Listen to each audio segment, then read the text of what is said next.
work. Do some work. Why? Do some work. Why? Do some work. Do some work. Get some blood on your shirt. Do some work. Get some blood on your shirt. Do some work. Get some blood on your shirt. Do some work. Get some blood on your shirt. Do some work. Get some blood on your shirt. Take off your skirt. Yeah, don't flirt. Get it in. Yeah, it's time to win. Yes, it's time to get up. Yes, it's time to win. Yes, free from sin, born again. Do some work, get some blood on your shirt. It's so frightening, it's exciting. When I get it, then it strikes like lightning. Electricity, do some work. Don't be afraid to get blood on your shirt. Yeah, sometimes it hurts, but I guarantee it works. Ooh, don't flirt, don't wear a skirt. Be a man, please understand. It's time to work, it's time to do additions. It's time to work, it's time to go on missions. Stay in tune with the God, fuck the squad. If you ain't in tune with us, yeah, I go solo, don't you know though? So 100 nation, that's for sure though. I do the work, I get blood on my shirt, oh my God, yes it squirts. But I let it release, I get the peace. Oh my God, I slay them devils, rest in peace. Till they lay down and deceased. And do some work, get some blood on your shirt. I don't acknowledge no shit that is fake. I can't stand police niggas, they're jakes. Yes, you cannot relate. Sometimes you do the math, it doesn't equate. Oh my God, heaven's sakes. Oh my God, what the hell, yeah. What's the smell? I don't smell shit, cause you don't know how to do nothing. You don't know how to do it. Nigga, quit, forfeit, lay it down. Shh, don't make a sound. Yes, I'm profound and I get it in. Yes, we're born to win. I said, do some work, get some blood on your shirt. It's a soldier's life, nigga, blood on your shirt. Fuck all the laughing shit, fuck all the flirts, fuck all the play shit, fuck all the skirts. We not feminine, we not like women. We like men, we get it, then we born again. Stop that shit, please, stop that shit. Do some work and get some blood on your shirt.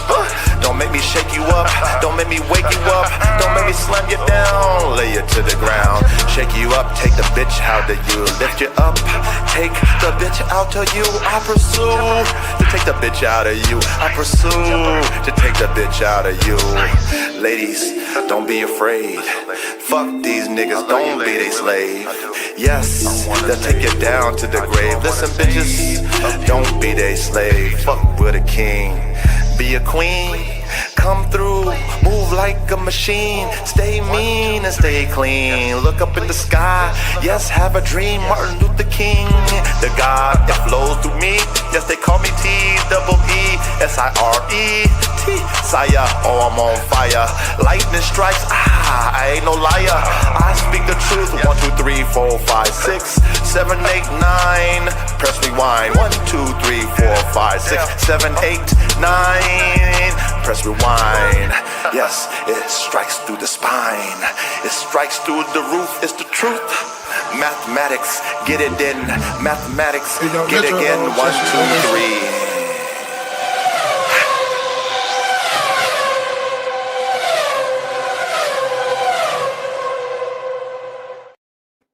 Good Thursday night, world, and welcome to another episode of Lab Talk with the Dog God, aka the Coach, aka the Elon Musk of high performance working dogs. That is me, he is I, and I am him. Yeah.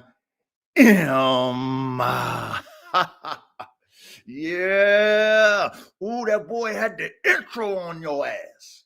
The coach had to come out with the intro, man. That work and more work 3 times intro, man. Come on, man. Had to do that. You know how the producers do that mustard on the beat. You know what I'm saying? They do that little intro. You know what I mean? You know how the coach had to do his intro, man. Now the coach got his own intro now, man. When he come out there, his own signature now. You know what I'm saying? You hear them damn race cars, you hear them V10s screaming in your ear. You hear that shit, that's the coach.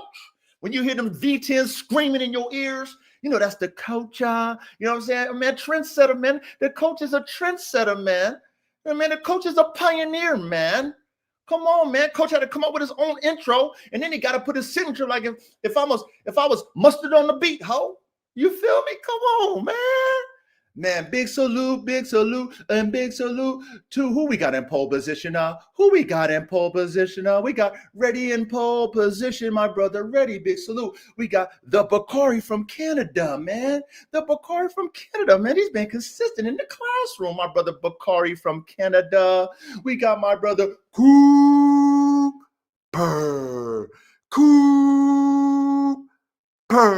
With that third place. You already know how I feel about that 1, 2, and 3, man. That Father, Son, and the Holy Ghost, man. That rooted, that pyramid. You know what I mean? You know how I feel about that 1, 2, and 3. So salute to all my brothers who came on the podium. 1, 2, and 3. Salute to Rock Solid Pitts in the building, man. My brother Rock Solid Pitts in the building. Salute to Caveman. My brother Caveman in the building. Salute to my brother Verde Bulls, man. My brother Verde, man. My young brother in the building, man. You know what I mean? It's all about the YNs, like my brother freaking Reddy said. It's all about the young brothers coming in, man. The young brothers, they're the future, man. So salute to you, Verde. Salute to you, TESD, man. Welcome back.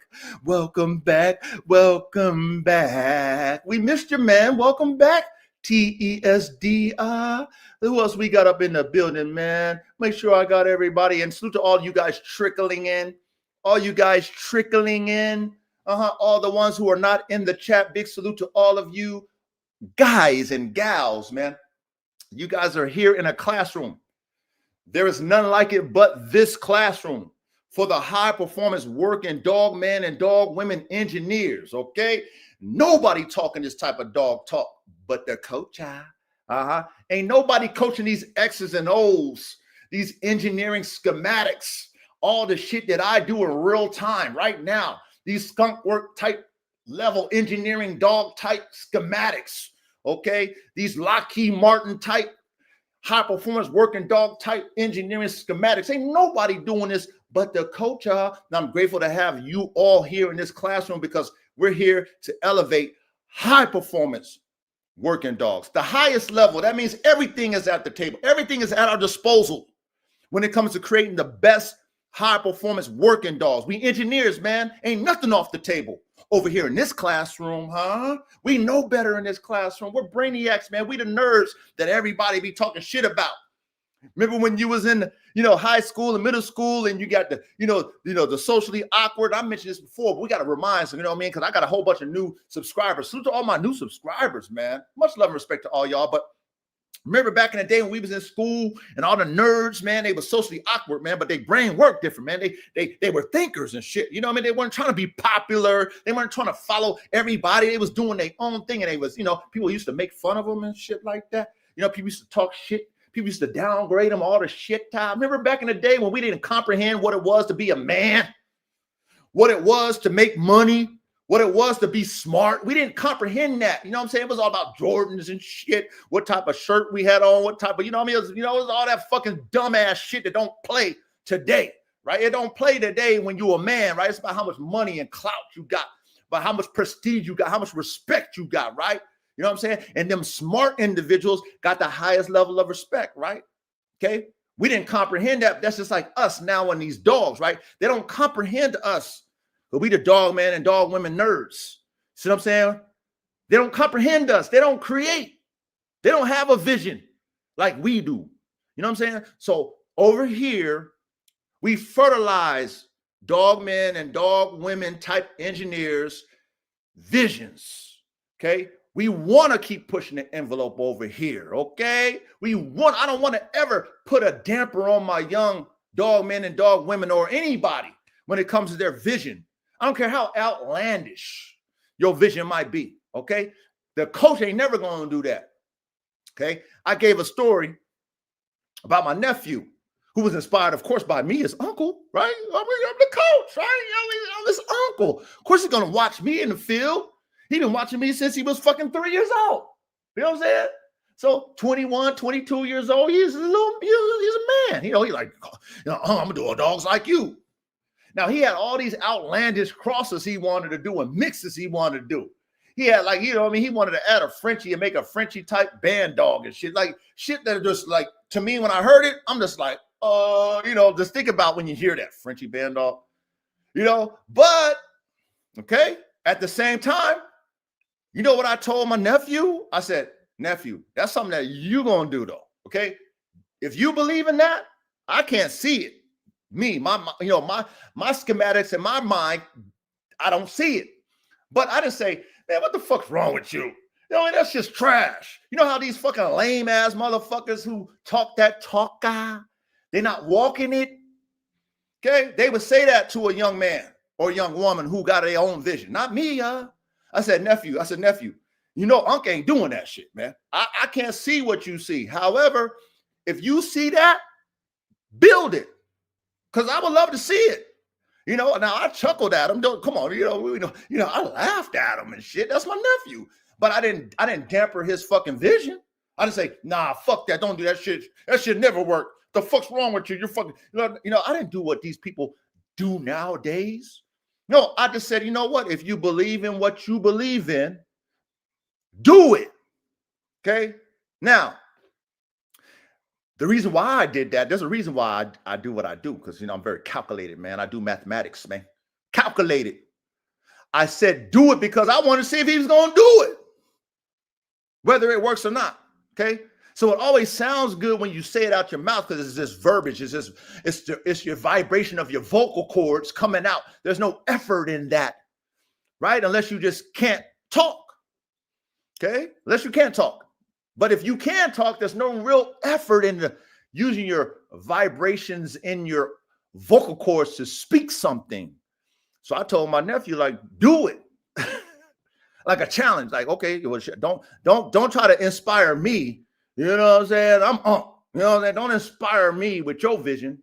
You do it. So just to tie in that storyline over here, we're here to inspire all of you, okay, to do what you envision. Okay. Yes, you got to be calculated. Yes, it has to be mathematical. Yes, it has to be genetically make sense. All these things has to play out. Okay. You can't be random tandem in this type of shit. You can't be willy-nilly in this type of shit. You can't be freestyle Friday in this type of shit. You got to be very calculated in what you do when it comes to these dogs. Okay. And if you are calculated and you do have a gift and you're willing to put in that work and more work 3 times, shout out to the intro. Hey, do some work and get some blood on your shirt. Do some work and get some blood on your shirt, man. If you're willing to put in that work and more work 3 times, then shit. Hey, I'm not going to knock you. I want to see it because that's what it's all about for us. Let's set the bar. You got an idea I didn't think of, your partners didn't think of, but you really you a brainiac though. You got to be a brainiac. You just can't be Walt Disney wishing upon a star, make no difference who you are. You can't be no Walt Disney fairy tale ass guy and gal. You got to be an individual that's very calculated. You need to really use your brain, work your brain out, work it out, do your research, study what you are thinking, do some schematics, write it down. Just see, there's a lot of things that people forget. You don't have to have dogs to necessarily be a top tier dog man and dog woman engineer. You don't necessarily have to, okay? Because you can have your formulas written out on paper and you introduce it to a real dog man like myself and let somebody like me see it with experience. And if I see your schematics that you drew out and I can go off my, my realities and what I've drawn over the years and things of that nature, I can look at your show like, damn. Young man, young woman, or brother, sister, whatever. I can be like, damn, bro, you got something. Or be like, keep working. You know what I mean? So this is why over here is very valuable, man. You're going to get fertilizer over here. You're not going to get anyone over here saying, oh, no, that don't work. Oh, there's no such thing. Nah, man, we will never progress the highest level of performance dogs, which is high performance working dogs. High performance working dogs, okay? Built on the concept that the coach pioneered, that the coach lived by in his own program, which is Formula One canines, that I'm the technical director of. I'm the technical director of. That's the highest level. Do your research. Find out what a technical director is, of a Formula One racing team. That's the highest level of engineer. That's the one that's everything. He's the one that fucking, he got his team, put everything together, but he's the one that, you know what I'm saying? He's like the head coach of putting the car together. Okay? Over here, you guys and gals, okay? Frames, brains, and motors is what we think about when it comes to high performance working dogs. And the coach is the first one who pushed a complete 360 perspective on your working dogs. Frames, brains, and motors. 1, 2, 3. Y'all already know how I feel about the 1, 2, and 3. Y'all already know how I feel about the number 3. Okay? So I'm grateful to all of you who participate in this classroom every Thursday night, where all of you who watch the replay, all of you who go back in time because you a student, you want to learn, go watch all the classrooms, man. We had 124? Go watch all of them, man. You ain't got to watch it. You put your earphones on. You know what I mean? Like, do that. Because right here, this is the only way, when you have men and women who think the same, this is how you elevate your program, right? This is why Lockheed Martin is the tip of the spear when it comes to defense and defense technologies, because they have a group of smart motherfuckers, not just one. They got a group of nerds who all are pushing each other to be better, to be better. Ain't nobody acting like a bitch in there. Ain't nobody got excuses in there. Ain't nobody commentating in there. Everybody that's a part of that team is playing in the game. And if they're not playing, then they're an apprentice so they can learn because they have the talent. So they said, you know what? You have the talent, but you still got to learn. You got to get some experience. So we're going to make you an apprentice so you can watch people who do this shit at a high level. And since you're talented, you need to humble yourself and you need to learn something. So apprentice, and then once you learn, we'll put you in the game. That's how it works, man. That's how it works. So big salute to all of you, every single one of my dog men and dog women engineers that make time this Thursday night to come to this classroom. There was no other classroom like it but this one, man. I respect all y'all. I'm grateful for every single one of you men and women who want to push the limits, push this shit. Okay, if you're not making better dogs every breeding, then you shouldn't be in this classroom. This classroom is above your pay grade, above your mental capacity. You know what I mean? Like, don't even come to this classroom if every breeding that you do is not better and better and better and better and better and complete. If you're not breaking down your fucking dogs just the way you build them, if you're not breaking them down the same way, and like have a passion in rebuilding them shits the right way. Think about those of us who like puzzles and stuff like that. My grandmother, you know what I mean? She loved puzzles. She, you know what I mean? She liked puzzles and shit like that. That's how I am with dogs. I like breaking them down and building them up. I got a gift. That's my shit. Okay. So every fucking dog, I done broke it down. Every dog I own, I done assessed it and I broke it down. And then I try to find a way to build it better. When I match pairs of dogs, I do the same shit. I break down the mother, I break down the daddy, I understand what's behind it, but I really I like to keep it simple, man. KISS method. Life is hard. I use that KISS method. That keep it simple, stupid. So I like to break down my female in front of me. I break down my male in front of me. I do all the assessments of them, what I do like, what I don't like, what I could make, what I can't make, all the shit. I do all the shit. And then I try to do the blender in my mind and on paper. I've tried to blend them together and see, is the probability of the blend, is it going to equate what I want? That's how the coach thinks. But let me digress off of that. Big salute to you guys. Big salute to all of you. But before I dig into my week, make sure you get your motherfucking paper planes, your backwoods, your Swisher Sweets, your bongs, your edibles, anything that you like to mix in with your herbal sensations. Make sure it is not the Reggie Miller, man. This is the upper classroom, man. So if you're gonna do things, make sure take pride in the premium, man. Take pride in premium, okay? You get what you pay for, okay? Don't be just chasing shit because that's all you got. Save your money, get you the premium herbal sensations, and put that bitch and mix that shit up and cook it up however you cook it up. Burn it how you burn it, eat it how you eat it, drink it how you drink it. Get that shit ready to go. If you like the taste of hops, man, you like the dark hops, you like the light hops, you like the stronger hops, which would be the malt liquor hops. Get that shit ready to go. Make sure if you like the mugs, you like to make the mug cold, get that bitch out the freezer. If you like to take it out the can or out the bottle, make sure you crack that bitch. Get that bitch ready to go. If you like your hard liquor, man, get that shit ready to go, whether it be light skin or dark skin liquor, whether you like to sip on it like a cognac, whether you like to fucking take it to a shot like a fucking tequila, get that bitch ready to go. And if you like to do the Sir Mix-a-Lot with the concoction, you like to do the fucking Sir Mix-a-Lot like the coach like to do, man, get your fucking concoction ready to go however you like to concoct it, however you like to cut that hard liquor, because you know what the coach got.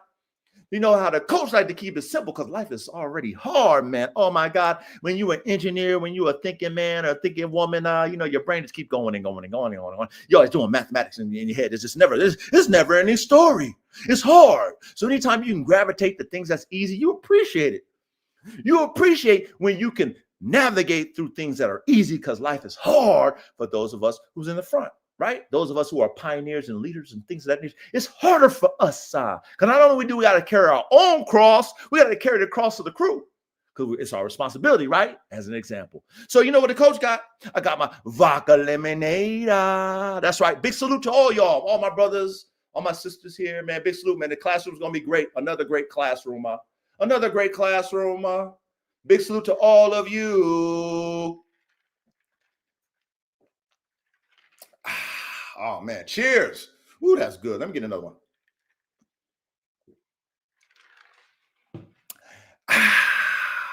Ooh, you know what's good. Let me give some more shout outs before I get busy in my week. Before I get busy in my week, let me give some more shout outs to my brethren. What else we got up here? I seen Only the Council, my brother, Only the Council in the building. Inquisitive Dejin.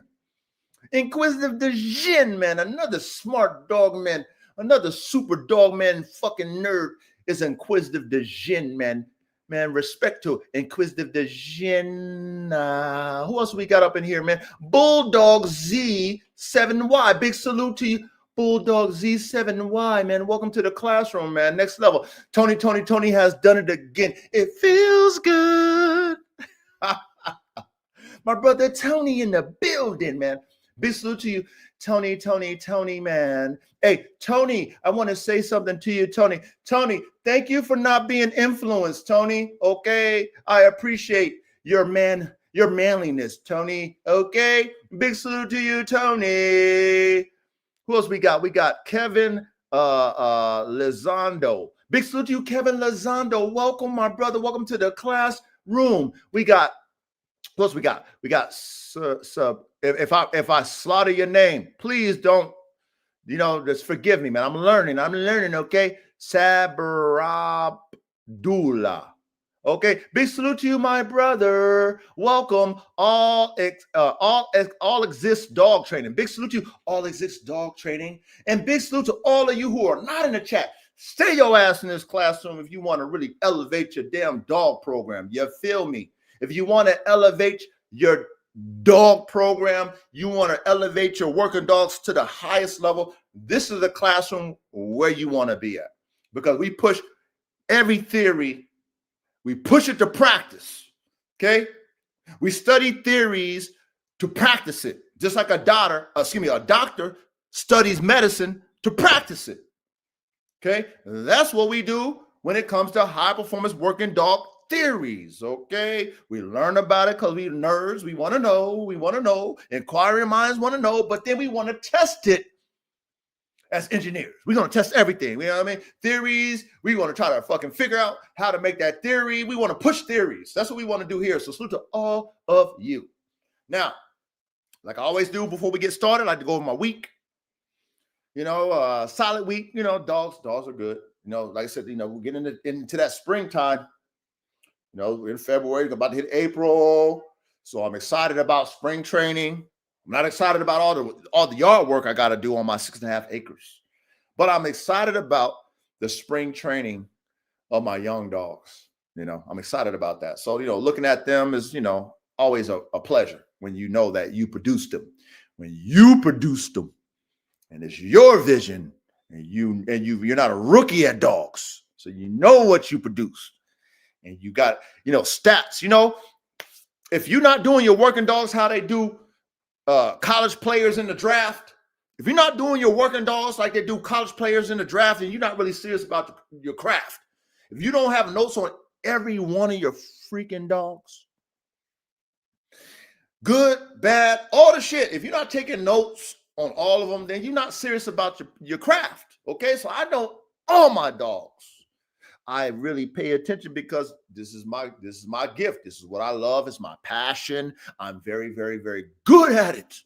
So I look at everything. So when looking at my dogs, I'm like, okay, you're this age, you're that age. I like especially my puppies. I just like to watch them just be themselves without my influence.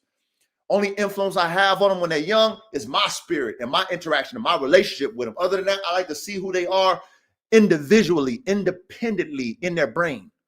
So, this week is just like every other week, taking care of them, watching them, doing all that stuff.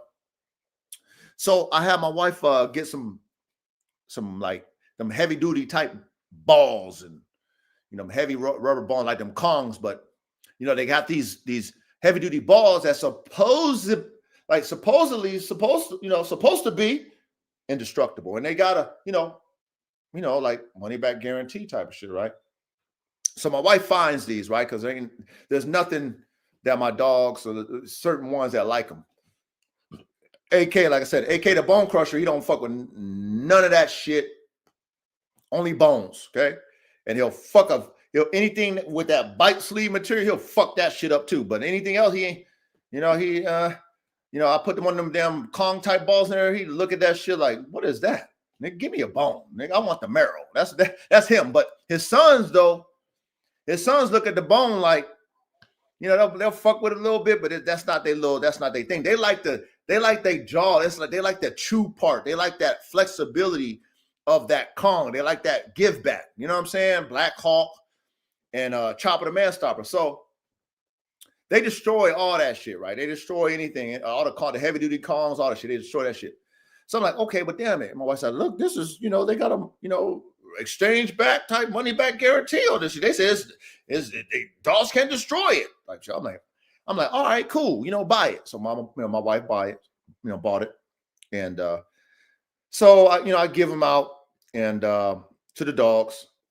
And it's a hard, like that's damn this shit like a rock. You know what I'm saying? It's got a little give to it, but that's just hard. Like, okay, I'm like, all right, shit, this might be the one.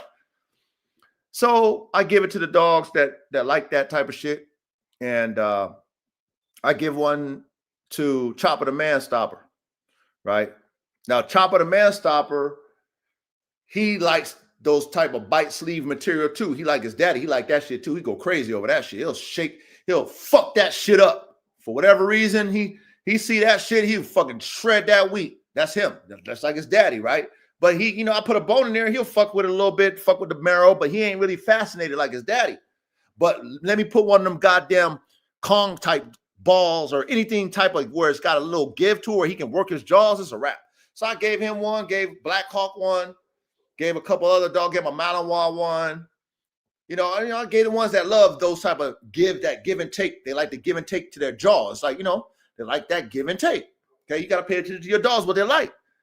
Man, It's been 2 days. Why? I know why anyway. I know why, because he gets it from he gets it from his fucking daddy. I mean, of course, right? It's DNA, man. Shout out to AK-47 Chopper. Okay, but why did fucking Chopper the Man Stopper annihilate that motherfucker in 2 days? That motherfucker's like a rock. That shit was like a rock. I thought for sure, like, oh, this is gonna last him. This for sure gonna last him. It's just like a goddamn rock that bounces a little bit. They said, guaranteed dogs can't destroy it. Why did this guy Chopper? Well, I know why, but I'm just talking to you guys, right? Because I'm looking at like, are you serious? I guess they never had a dog like mine before that. I guess they never had a dog off of AK, right? Which AK is the bone crusher. When I told you guys and, gals who listen to me about AK, like the reason why I didn't do no bite work with him and allow him to bite people is because I saw how he got a bite fetish and how he destroys shit. Like how strong his fucking jaw power is. How he destroys bones. Like he destroys them. Okay, and I got all the bone. I gave him every type of bone you can get. Everyone. Okay? Everyone. And he destroys them. So, of course, I'm not really thinking that he could destroy this ball that fast. But he did. And of course, mathematically and genetically, I know where it come from. So it's not a surprise, y'all. That's all I'm saying to you as I assessed it, as I bought something that was going to give me, my money back type shit, which is great. Shout out to my wife. But 2 days. But when I gave him that ball, in his mind, he already knew. In his mind, see, you got to understand a dog's mind, right? Frames, brains, motors. Frames, brains, motors. Want you see how I be talking? See how I walk, what I talk? I know what's in that dog's mind because I know where his brain came from, right? I know the similarities of him and his daddy and also his mother. His mother wasn't in tune with that. His mother was a band dog. That was very prey driven. I never instigated her to want to bite people because I got my family come over my house. Like I said, anybody come on my property, they're gonna get banged out with these different type of rifles I got. Okay. Either you're gonna get banged out from some rifles or you're gonna get hand-to-hand combat stabbed up with these knives I got. Okay. So I don't need my dogs over here, biting you. I don't need to do that for my dogs. But I believe in the DNA. Y'all know that. So seeing Chopper the Man Stopper annihilate this fucking ball and see him use his brain, though, he's not a destructive dog.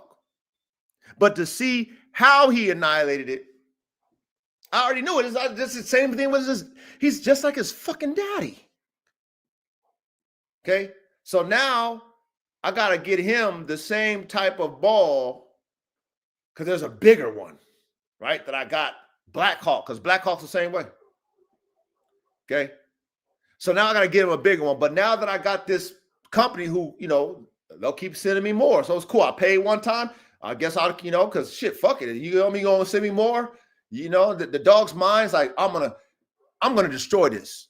Like, that's how he's thinking. When he has that fucking thing in his mouth, his whole purpose all fucking day is to destroy it.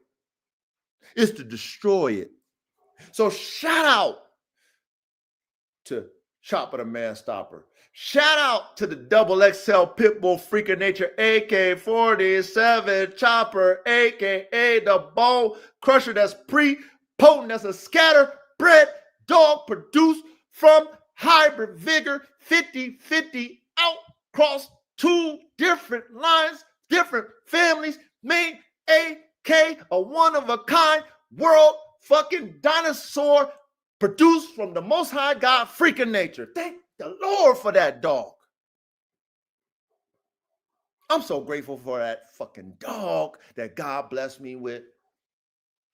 Because to see that dog, one of a kind, produce his fucking genetic characteristics in his offspring, even though they're their own, right? Even though Chopper the Man Stopper is his own self. Black Hawk is his own self.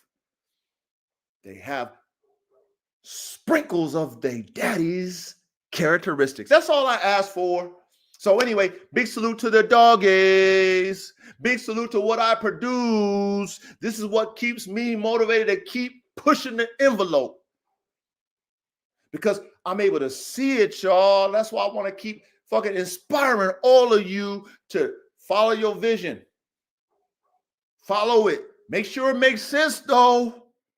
Make sure you test it now. Don't lie to yourself. We ain't here to lie to ourselves. You got to test it.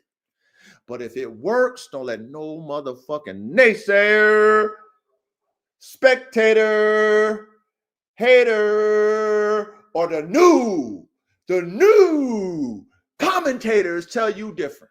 Don't let them tell you that shit, man, because they don't live this shit, man. They don't do this shit. They just watching from the sideline. They watching you. They watching you on TV. They watching you on Instagram. They watching you on Facebook. They're watching you on YouTube, any social media, but they're watching you. You're not watching them. So please don't let them dictate what you do, okay? I digress off of that. Now, I want to give a shout out real quick. I watched something this week. It was a debate. It was a debate between Tony Scandy, I think that's his last name, and a brother David. It's about some Connie Corsos on Joe, NWA Connie Corso, Joe's channel, right? Now, David, I've watched him and his partner. He had another partner with him back in the day. And, you know, they're younger. And, you know, it's the, you know, it's the young generation type of, it's how they was raised. I'm going to say it's how they was raised. You know, they was raised with the internet. Okay. And so knowing how the internet works, when you become a shock jock, you get a lot of attention. And so me looking at and assessing, you know, Brother David, this young man, you know, everything that he was pushing was contrary to the old guard. He was questioning the old guard. But he was doing it in a disrespectful way, which was going to get you views, which of course, you know, that's the younger generation. Okay. So I was watching, it was a so-called debate, supposedly. And when I was watching that debate between the OG and the youngster, I was very pleased at what I watched. Okay. The reason why I was pleased by what I watched how two men, whether it be young or old, had a respectable, reasonable conversation. Nobody was cursing each other out. Nobody was belittling each other. Nobody was downplaying each other. It was facts on facts. Now, I knew who was going to win that. I knew it because I'm a veteran. See, and I grew up in a different generation. Okay.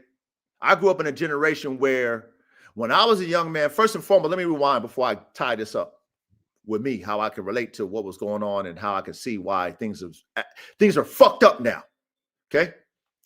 When I grew up, when I was a young man, right, the females, the girls went with the girls, the boys went with the boys. Okay. Even the gay ones. Okay. Okay. Now me, I'm gonna tell you a little something personal about me. I have a brother that's gay, but I didn't know he was gay until he came out. This is reality, though. I'm just giving y'all some real shit. Okay. Now watch this. I grew up in a time where boys went with the boys and men, all the male cousins, all the, you know, brothers, we didn't want to be around no fucking girls. That's kind of how it was, right? Now, you have your uncles, you have your big cousins, you have your fathers, your grandfathers, all that shit. Now, the ones that was, you know, of some status, like even in your family, the older ones that was of some status, where they had money, where they had nice shit, whether they was, you know, they was strong, they was fighting, whatever. Not every male of the family hung out with those. You know, those, you know, your uncles and you know, your grandfathers with the pedigree and everybody respected those, you know, only certain men hung around with them, right? So Me coming up, okay, I was always around my older cousins, my uncles, my grandfathers, okay? That's who I was always around because I was raised differently, right? I'm tying into something. I'm tying into something. Just follow me. I was raised differently, right? What I mean by that is I was raised with hard discipline where you were forced to respect. If you talk back, I would get my fucking shit whooped. I would get whooped. I'd get smacked. My uncles would fuck me up. My dad whooped my ass. My grandpa beat my ass if I said some slick shit. I mean, I grew up there. You know, it's different. You say something slick like you tough. You say something smart, man, I get my ass whooped. But one thing about me, right? I learned after maybe the first, second, maybe 2 times. Maybe it took 3 times, y'all. Because you know how I felt about that 3, right? 3 times of being corrected by my older elders about don't do that. What you say? Shut your ass up. You know what I mean? Like respect. It took me only 3 times. As I grew up and learned that, you know what? These people who's bringing me around, I need to shut the fuck up and listen. I need to shut my fucking mouth. I don't care if I have questions. I don't know no better. Because if I say something out of line, I'm going to get my ass beat. That's how I grew up. And because I figured it out fast and I'm a smart motherfucker, I'm smart. I use my brain. Then guess what? When I figured it out fast, I started respecting my older cousins, my uncles, my grandfathers, my fathers. Then guess what? They started bringing me around shit where none of my other peers none of my other cousins, none of my brothers was able to go. But guess who was able to go? Me. Guess who they was pouring all their wisdom into, pouring all their game into? Me. You know why? Because I had respect. I shut my motherfucking mouth. I didn't talk out of turn. I didn't like to get disciplined by them. And I love how they fucking treated me. And guess what? All the women in my family saw the same shit. They started calling me T-Man. I didn't understand that. I understand it now. T-Man, come here, T-Man, come here, T-Man. I don't want to be around you. I don't want to be around you girls. Get out, leave me alone. I never want to be around my aunties and aunt grandma. Get off me. That's how I was. You know who was tickled by that? All my OG cousins, big uncle. They love that shit. They're like, get over here. You don't want to be around them girls. They love, you know what I'm saying? So anyway, fast forward to this conversation, this debate. I watched this debate and I saw how OG Tony schooled the young man. Schooled him. And he did it with respect. He didn't belittle him. Even though, Brother David, you was talking reckless, man. You were talking very disrespectful to Tony. But all Tony did is show David the mirror. That's all. That's all he did. That's all you got to show people themselves. Okay? So I saw that. I respected how it went down. It was good, man. I appreciate, even though I knew, David, like Brother David, I knew you was going to lose, man. Because you don't have the experience, man. You got to respect people who was before you.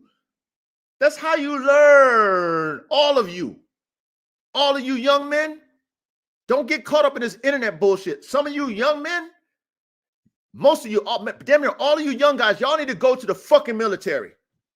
Okay, you probably won't even get accepted no more because, they done changed the whole shit. You got to be top tier nowadays to get it. They probably won't even accept you weak niggas nowadays. It is what it is. You emotional, weak motherfuckers. They ain't going to accept you because you can't handle you can't think rationally under pressure. You know what I'm saying? You think with your emotion, you get everybody killed. They don't want that. But anyway, watching that and seeing the young man, get dismantled respectfully and then end it great. And then after that, Brother David, if you listen to this podcast, I don't know if you do, if you don't, but I got a lot of respect for you, young man, because you came on there and you accepted your defeat like a man. Most of these motherfucking pussy boys nowadays, they can't even be a man enough to accept their defeat. What you did, accepting your defeat, and not only that, saying, hey, you know what? I need to go ahead and rethink my whole play. I got to rethink everything now. I thought this, I thought that. I said some crazy shit. Matter of fact, I need to go visit Tony's yard because Tony invited him to his yard. Tony didn't have to invite him to his yard. Tony didn't have to go and school the boy, but Tony know better. He OG. He knew better. He knew that the young man was just piss and vinegar. He's just piss and vinegar. You know what I'm saying? He ain't got no pot to piss in. You ain't got no fucking accolades. How you gonna talk to me with all the accolades like you a fucking expert? You see the audacity of these people nowadays?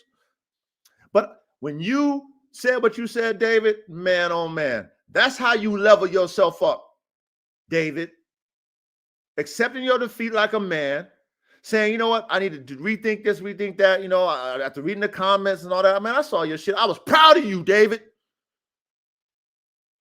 You earn my respect as a man because you're right. You need to go and holler at Tony, man. Learn something. Tony gonna level you up, man. You got the potential. You got, but you just went about it the wrong way. You was mentored by the wrong ones. You was mentored by the internet. You was mentored by shock value and drama. You wasn't mentored by, you got to go work your way through the fucking ranks. You got to start from 0, 1, 2, 3, 4, no skip to my lose. Nobody taught you that you can't do no skip to my lose. You was taught that you can just fabricate things just based off of shock value. That's not how this fucking game in real life works. And see, with the military young men, you can't do that. In the military, you get broken down. And not only that, you're not only held accountable by your fucking superiors, but your comrades that's with you in battle, they'll fuck you up first before your superiors get a hold of you. You get fucked up by your peers first. Because you have a team around you and you got some teammates that's really captains. And your captains will fuck you up. Like, I ain't letting you fuck the squad up. I'm going to fuck you up before I get to the commander. You ain't fucking the squad up. But see, ain't no team ball these days. Ain't no team structure these days. Everybody want to be a pro bowler without the fucking work. Everybody want to be a commentator without the fucking work. Everybody want to downplay real veterans without the fucking work. How does that fucking work today? Oh, anybody can be anything they want on the internet. You can be wherever the fuck you want to be on the internet, right? Wrong. So, shout out to you, David. I'm proud of you, man. Shout out to you, OG Tony, for dealing with him with respect, man, and tell him, hey, man, you know what I mean? I want you to come to my, you know what I mean? Like, that's some real shit. That's how it's supposed to be handled. Not no arguing and bitching like females. I don't like you, fuck you. All that bitch shit. How you gonna solve problems being on some bitch shit? Huh? I digress. But that's my week, man. It's a good week. Big salute to every one of you. Big salute to all of you. Now I'm gonna drop my link. But before I drop my link, I want to play my intro again because you know what? Oh my God, I love my intro. I'm going to play my intro again and then we're going to drop the fucking link. But you know what? Hold on. I'm premature. I'm premature. Let me give a shout out. 2 shout outs. I'm going to give a shout out to Cooper, man, for supporting the coach and purchasing some of my merch. Big salute to you, Coop. I'm grateful, man. Thank you, Coop. Missed you last week, but I'm grateful, man. And big salute to my brother, Rock Solid. You know how much Rock Solid spent? You know how much Rock Solid spent at my store? He spent 250 buckaroonies at my stove, man. Oh my God. Let me show you this stove real quick. Okay. Man, my boy Rock Solid Pits, that boy spent 250 in the stove, man. I appreciate y'all. I appreciate all you guys who support me, man. This is the first time I asked for something from y'all. Ask for something like, hey, support me, man. But you know what? I got the best merch in the league. I got the merch that regardless of what breed you breed, regardless of what dogs you have, regardless of your philosophy, as long as it's high performance, you can rock it, regardless of your kennel name. Huh? You can rock it. It represents what it represents. It's Formula One canines. It's the highest level. Of course you can rock it. Let's look at the stoa. Look at the stoa. Look at that. Look at that. Got DNA? We do. With the DNA, with the turbocharges, with the turbo Formula One canines. Look at that shit. No wonder niggas are spending buckaroonies, huh? 250. Ready spent 200. Look at that, man. Look at this one. High performance working dog engineer. High performance working dog engineers. Look at that shit. Top tier, man. Top tier. Look at this one. Built for high performance. Built for Formula One canines with the dog head. Like I said, like the Corvette emblem, I had to do that with the dog head, man. Come on, that's top tier, built for high performance. I mean, who can't wear that regardless of what type of dog you got, regardless of your kennel name? Who can't wear that? And motherfuckers like, yo, that shit dope. That shit fire. Yo, that's just fire. That's fire. Look at that. Unleash the power. Unleash the power with the dog head emblem. Formula One canines. Come on, man. That's conversation pieces all day long. I got all different sizes, man. All different sizes, man. All different types. Okay. Hold on. Hold on, man. Make sure y'all scroll through. When y'all go to my store, y'all scroll through and just see, you know, how they fitting. You know what I mean? However you want it fitted, I got the sizes for y'all, man. Look at that. AK-47 chopper, the bone crusher. Look at that shit. That shit hard with the I think that's a Draco right there. It's supposed to be an AK, but you know, you get what it is. You get what it means. Come on, that shit hard, man. That shit hard. Gotta make one for AK. Come on, man. Shop with me, man. Support. I got the t-shirts, man. We on me. We getting some sunshine now. I got the shirts. Got the shirt. Formula One canine, FBM frames, brains, and motors. Shirts. High performance. Shirts. Built for high performance. Shirts. I got the hoodies. With the dog embroidery. Come on, man. Coach got it for you, man. Look at that. With the dog embroidery on the chest. With the Formula One canines on the sleeve. All premium too, man. Whatever, however you want it fitted, man. I got it for y'all. I got it for y'all, man. Go shop with me, man. Top tier merch. Ain't no merch like this shit, man. I raised the bar, man.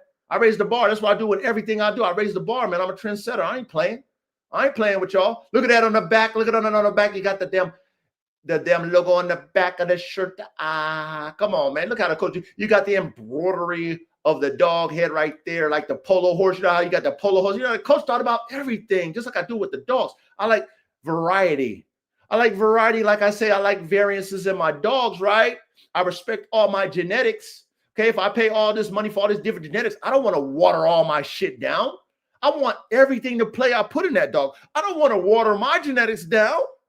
So, of course, I got to give you a variety pack when it comes to this goddamn merch. When it comes to this merch, okay. Look at the hats. We got the hats, all different types of hats. However you want to fit it up. We got the coach hats. We got the hats. Man, go shop with me, man. Quality merch, man. Conversation pieces. If you represent high performance working dogs, then I mean, come on, man. How could you not rock this merch, man? How could you not? I don't care what breed you got. How could you not, man? I got frames, brains, and motors. With the Formula One on the side of it. We got the frames, brains, and motors on the front. That's right. That's what we represent, man. We cooking up dogs, engineers, frames, brains, and motors. That's what we do. Look at that. Look. We got the dog head. Look how we got it, man. Embroidery on that embroidery, man. No paste on that embroidery, like you got you one of them NFL hats or them NBA hats. You know what I mean? Come on, man. You got a coach do it. Top tier, man. Top of the spear, top tier, man. We got the Formula One in the midsection, man. We got the Moni in the midsection. Formula One canines. Frames, brains, and motor. Formula One canines. We got all the different styles, man. You want the dad hats? We got the dad hats. You know what I mean? You know, some of y'all like them dad type hats. We got those, man. We got those, man. We got everything you want. Pick one. You know what I mean? That's why you spending a couple hundred at the store. Then you're going to have to triple back because it's like, damn, I didn't get everything I want, man. You know what I'm saying? I got the full-fledged, the full face on the full face Formula One canines, conversation pieces, man. Conversation pieces, man. Okay. Okay, let me remove that. Let me remove that. Okay, let me remove that. Frames, brains, and motors. Now, let me do this. Let me go ahead and share this link. But before I share this link, let me play this intro one more time. Okay, let me play this intro one more time. Okay, lights, camera, action, roll them.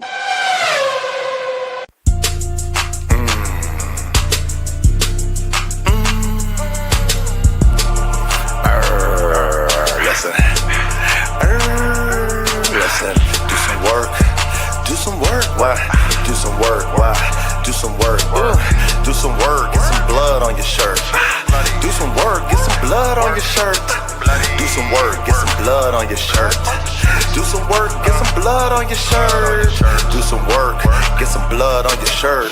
Take off your skirt. Yeah, don't flirt. Get it in. Yeah, it's time to win. Yes, it's time to get up. Yes, it's time to win. Yes, free from sin, born again. Do some work, get some blood on your shirt. It's so frightening, it's exciting. When I get it in, it strikes like lightning. Electricity, do some work. Don't be afraid to get blood on your shirt. Yeah, sometimes it hurts, but I guarantee it works. Ooh, don't flirt, don't wear a skirt. Be a man, please understand. It's time to work, it's time to do additions. It's time to work, it's time to go on missions. Stay in tune with the God, fuck the squad. If you ain't in tune with us, yeah, I go solo. Don't you know though? So 100 nation, that's for sure though. I do the work, I get blood on my shirt. Oh my God, yes it squirts, but I let it release. I get the peace. Oh my God, I slay them devils, rest in peace. Till they lay down and deceased. And do some work, get some blood on your shirt. Don't acknowledge no shit that is fake. I can't stand police niggas, they're jakes. Yes, you cannot relate. Sometimes you do the math, it doesn't equate. Oh my God, heaven's sakes. Oh my God, what the hell, yeah. What's the smell? I don't smell shit, cause you don't know how to do nothing. You don't know how to do it. Nigga, quit, forfeit, lay it down. Shh, don't make a sound. Yes, I'm profound and I get it in. Yes, we're born to win. I said, do some work, get some blood on your shirt. It's a soldier's life, nigga, blood on your shirt. Fuck all the laughing shit, fuck all the flirts, fuck all the play shit, fuck all the skirts. We not feminine, we not like women. We like men, we get it, then we born again. Stop that shit, please, stop that shit. Do some work and get some blood on your shirt. Don't make me shake you up, don't make me wake you up, don't make me slam you down, lay you to the ground. Shake you up, take the bitch out of you, lift you up, take the bitch out of you. I pursue to take the bitch out of you. I pursue to take the bitch out of you.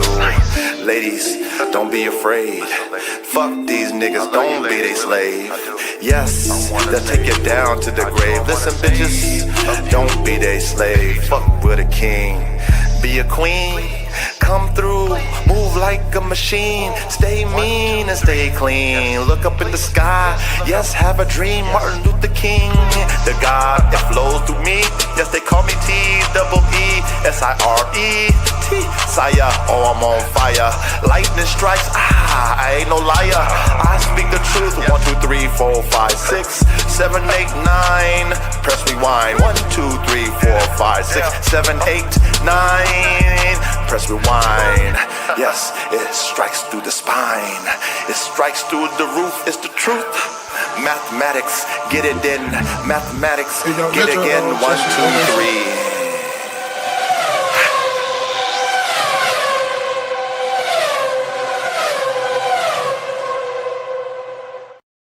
Ooh, Jean-Claude Van Damme it, man. Okay, let me drop that link. Let me drop that damn link. Let me drop that damn link, man. Come on, man. Trendsetter, man. Trendsetter, man. Let me drop that link for those of you who are qualified to come on up so we can do what we do. So we can get to this classroom, man. Top tier classroom. Ain't no classroom like it. Ain't no classroom like it, man. Come over here and learn something. You know what I'm saying? Come over here and learn something. Come over here and learn something.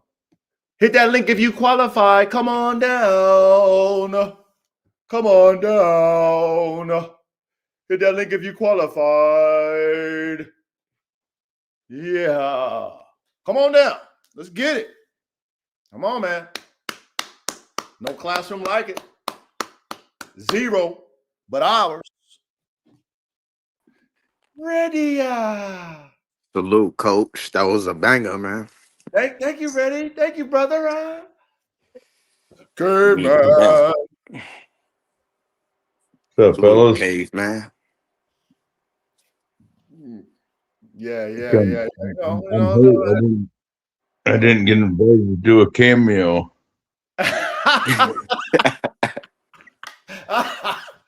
For sure. Oh man. Yeah, we had, we got to open up, man. You know what I'm saying? Shit. Got a nice influx of new followers, and we slowly getting momentum for this high performance working dog men and dog women community. Yeah, I'm grateful that we are, more and more like-minded dog men and dog women are tapping in, finding us, and I just want us to keep pushing the envelope. So I'm just grateful that we're here, grateful that we have our platform. We stuck to the script. We didn't deviate. facts. We didn't buy into what's going to bring you views. We just stick to our script, and more and more people are talking about things that we've been talking about. More and more people are more they're more accepting of mixing dogs, which we've been, we know that's how every dog breed is ever made. You know what I'm saying? So, Right. Yeah. So we're grateful that people are catching on and they're finding our classroom. So, salute to the growth. You know what I mean? Salute to the growth. All right. Salute to it. How was you guys this week, man? Good week? Word. Good. Great week. I'm still kind of waiting for the stuff to come in. It said on my ticker that it was on the way. Yeah. So what happened was, when I'll speak it. So when I make all my proofs, right? Once they make the order, they check the proofs. So they hit me up and was like, "Hey, double check this. We had to resize this. We had to, So they did that. So that's why yours was held up, but yours is on the way. Yep. I seen it. Okay, cool. Yeah, so you're good to go. You know what I'm saying? So that's what it was. So thank you for your patience. Yeah, no doubt. Verde in the building. Salute, Verde. Was good. Ready was good, Cave, man. Yeah, man. We're gonna cook tonight, man. You know what I mean?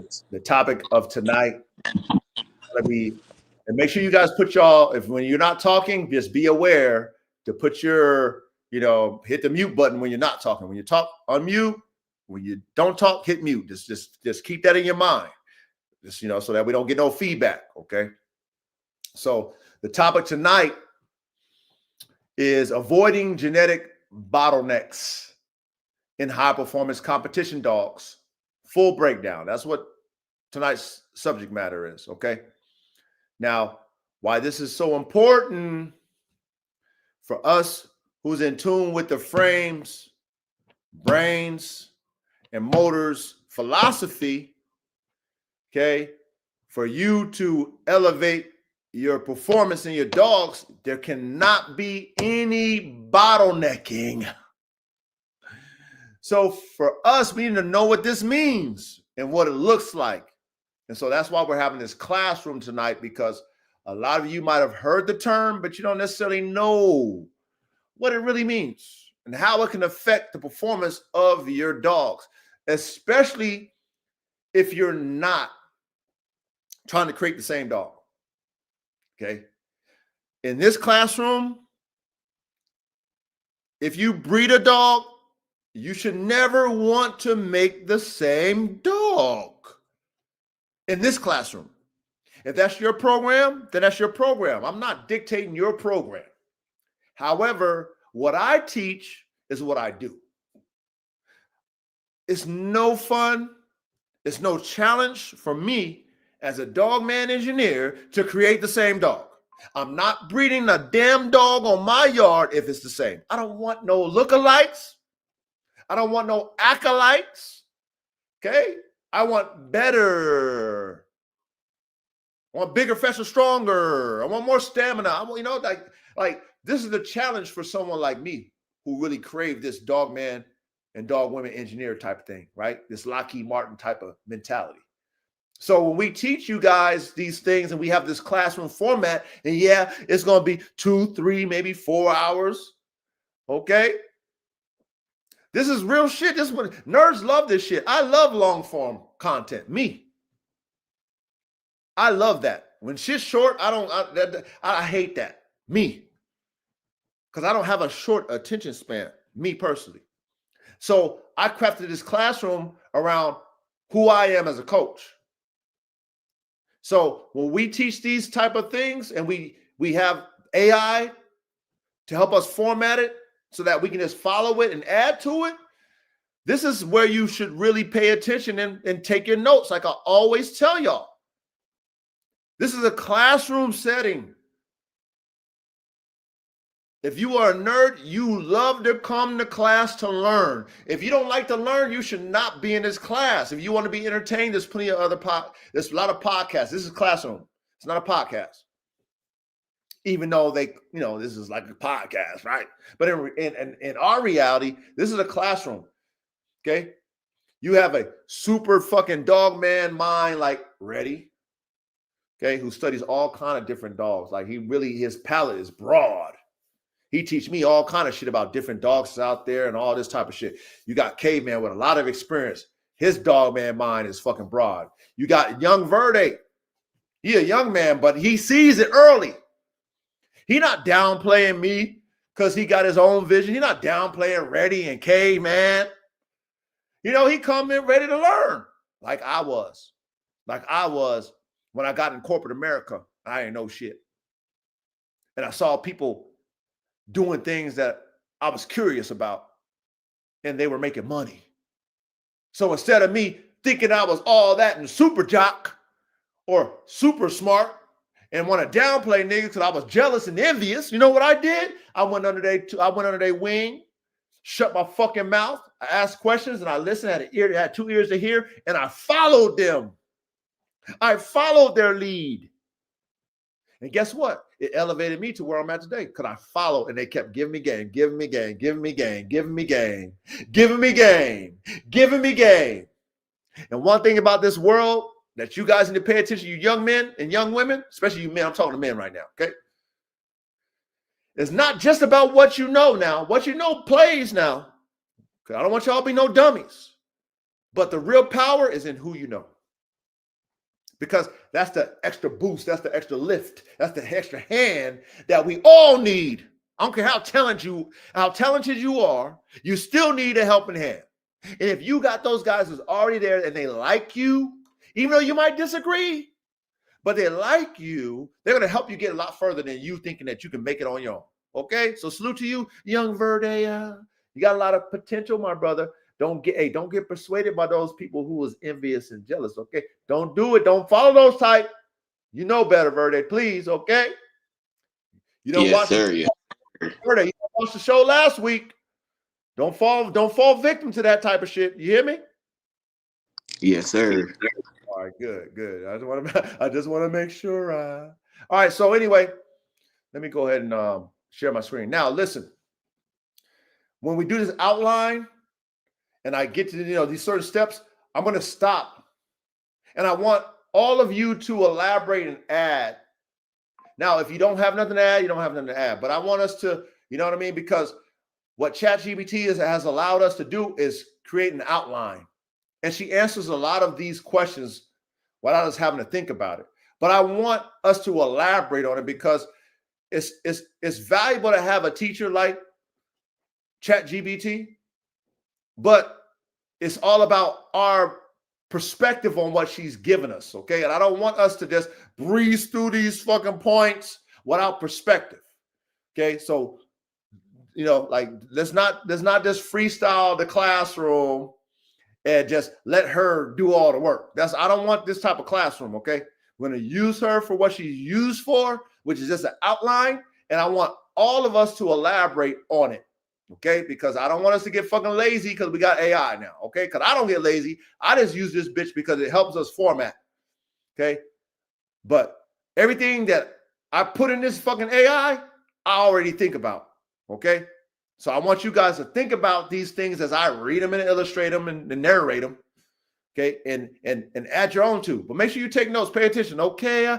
Pay attention, okay? But let me do this here real quick, okay? Hold on. Hold up.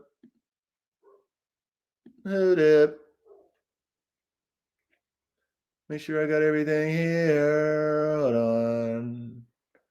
Make sure. Where you at, bitch? Where you at? Where you at? Oh, here we go. Okay, let me share my screen. Can y'all see that? Yep. Okay, cool. Ready? You already know what time it is. Yeah, you already know what time it is. You know what I mean? Catch me if I pronounce something wrong. You already know how we do. Okay. Now Sure. I'm gonna let you guys know I am not your fucking English teacher. Okay. I'm a high performance dog man, working dog man, engineer. Okay. Now I'm pretty good at illustrating and narrating now, but sometimes I might make a mistake on a word. Okay. I'm not truly familiar with. So don't hold me accountable for that shit. I ain't your English teacher.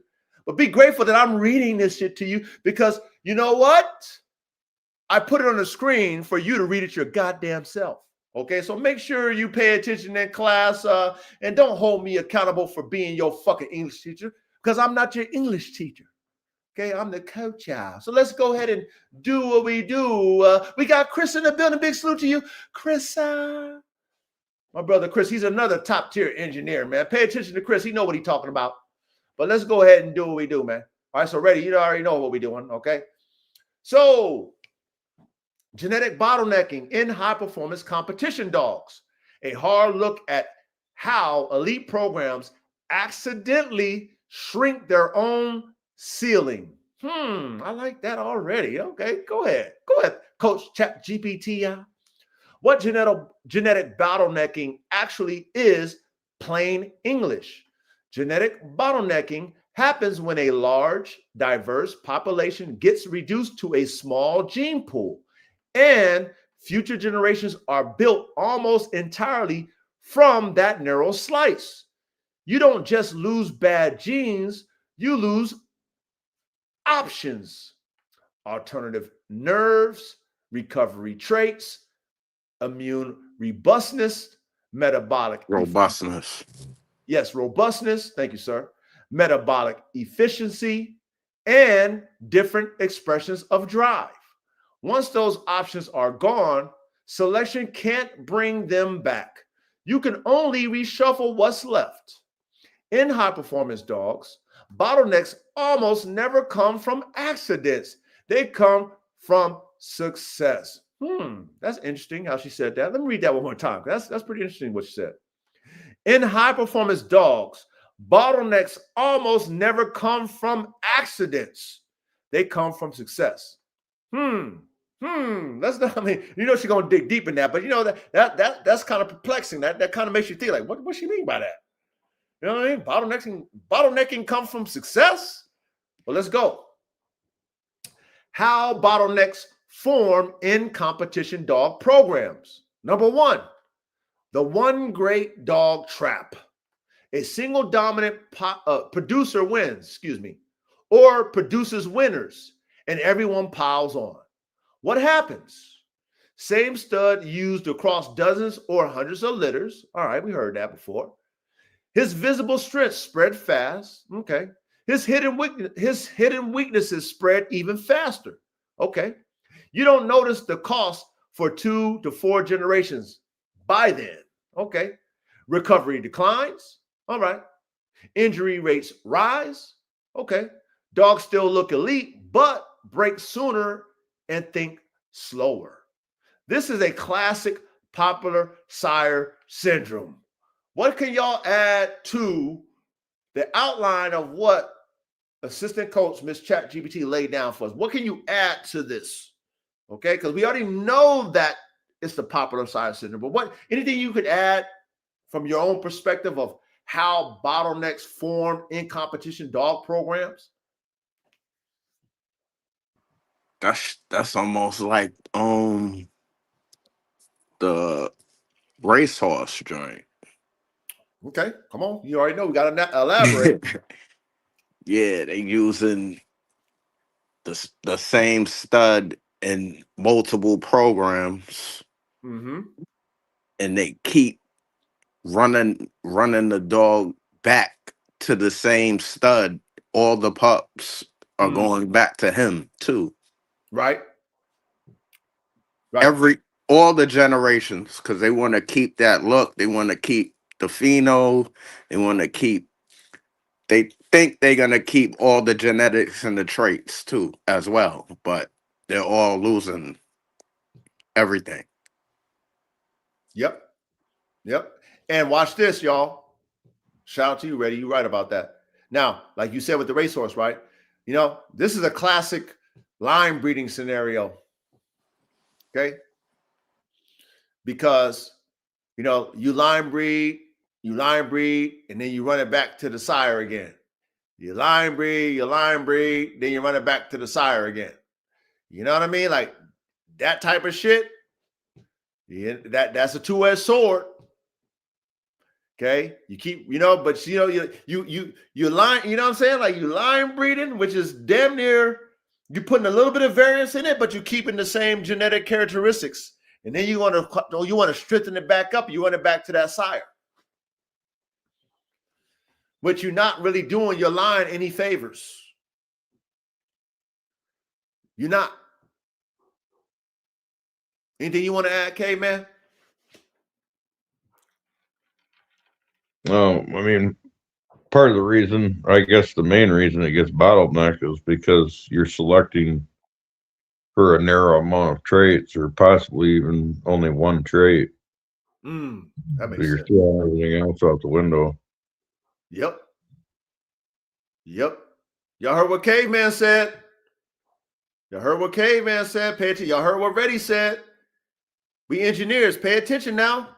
The whole thing is we got to think, man. Use your brains, y'all. You got to use your critical thinking now. Like I said, sometimes we get fixated on certain things that we like. You don't think about the complete picture. You don't think about the big picture when it comes to these dogs. Frames, brains, motors, and the complete frame, and the complete brain, and the complete motor. Sometimes we get lazy in the lab. And we say, well, shit, man, I couldn't fix this, but I got that. So you just focus on that. Okay? You get in, bottlenecking.com will sneak up on your ass. Let's carry on. Number 2, line breeding without an exit plan. See the whole shit, you know what I mean? Come on, man. Line breeding is a tool, not a strategy. Used correctly, fixes traits, reveals recessiveness quickly, sharpens predictability. Used carelessly, narrows neurological variation, locks in stress responses, caps ceiling traits like adaptability and endurance. Most programs bottleneck when they line breed repeatedly on the same ancestors, never inject a structurally or mentally different outcross, select only on wins, not on what it costs the dogs to win. What can you elaborate on that, fellas? Line breeding without an exit plan. What can y'all elaborate on that? Who want to go first?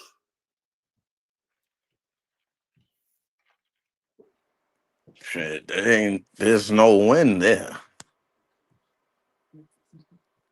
I don't see a win in that. You just a straight lose. But Well, when you do it correctly, you win because you you're gonna do the outcrosses, and you're gonna get the traits that you're looking for, and then you're gonna bring that back into the line breeding to fix everything. Okay. That's yeah. Okay. Now, gentlemen, ladies, all y'all smart engineers. Okay. This is a high performance dog men and dog women class. This is for performance only. This is not show dogs. This is the hardest thing to build. This is the hardest level of dogmanship is high performance. Okay. So when she says line breeding is a tool, not a strategy, you hear a lot of people talk about line breeding because they're trying to hold on to shit. You know what I mean? When you breeding and making a performance dog, you only hold on to things because you wasn't able to hold. You couldn't solidify that in your line. That's the only reason why you hold on. Okay, but if you know that you already have like with cars, right? If my car already brakes good, but I add a bigger motor in there, I'm not holding on to the older brakes. I got a bigger motor in it. I need better brakes. If you're not breeding that way, I can't line breed and get better brakes, y'all. If it's not in a line, why am I line breeding for? I already got brakes. They're okay. They're good enough. But there's things that I'm lacking, which let's say it might be in my motor. If my motor's faster than my dog, but the brakes aren't good enough, then why am I line breeding? I need to do a cross. Go ahead, K-Man. You got anything to say? I mean, not really. It's a self-explanatory concept. I mean, Right. No exit plan means you just think that you're going to continue with your line and nothing's going to go wrong. It's going to work out. You're not going to need a different source of DNA to introduce. Eventually it's going to fall apart. Right. Right. Yep. So everything needs to be strategic, okay. It sounds good when people say things when it's simply said. Well, I inbreed because of this and I line breed because of that. And then I outcross because of that. Okay. But did you ever break down why are you line breeding? Why are you inbreeding? Why are you outcrossing? Performance reason. We only want to know why you're doing it for performance. Okay? That's the only reason why. If it doesn't have a strategy behind your line breeding and it doesn't make sense, then what are you doing it for? First of all, if you're breeding dogs without any strategy, then you should get, you a novice. You're a novice if you don't have a fucking strategy on why you breeding dogs. Okay? So please, all of you smart dog men and dog women, pay attention, y'all. There ain't nobody breaking this shit down like we doing. You know what I'm saying? Come on, y'all. Let's go to number 3. Hey, Coach. Yes, sir. Yes, sir. They were saying something good in the comments in the chat. Okay. Let me know who said it. Bulldog and 416 canine. Okay. Thank you. Ready? All right. Let me try. So Bulldog said, okay. All right. So Bulldog says, do 3 lines, then line cross after 3rd or 4th generation. Okay. Now let me add to that. What are your 3 lines? Now watch this. If you're breeding for performance, I have a philosophy. It's a philosophy now of breeding freaks and podium dogs, because this is the highest level of performance. Okay, we're not breeding show dogs. So if you're trying to breed freaks of natures, which is fucking LeBron James, Kobe Bryant, Lawrence Taylor, Ray Lewis, Deion Sanders, any freakish athlete that have a God that's God-given, God-given, plus they put the work in. Or you got top 3 level type, podium type, first place, second, third type dogs. There's a strategy to get them dogs.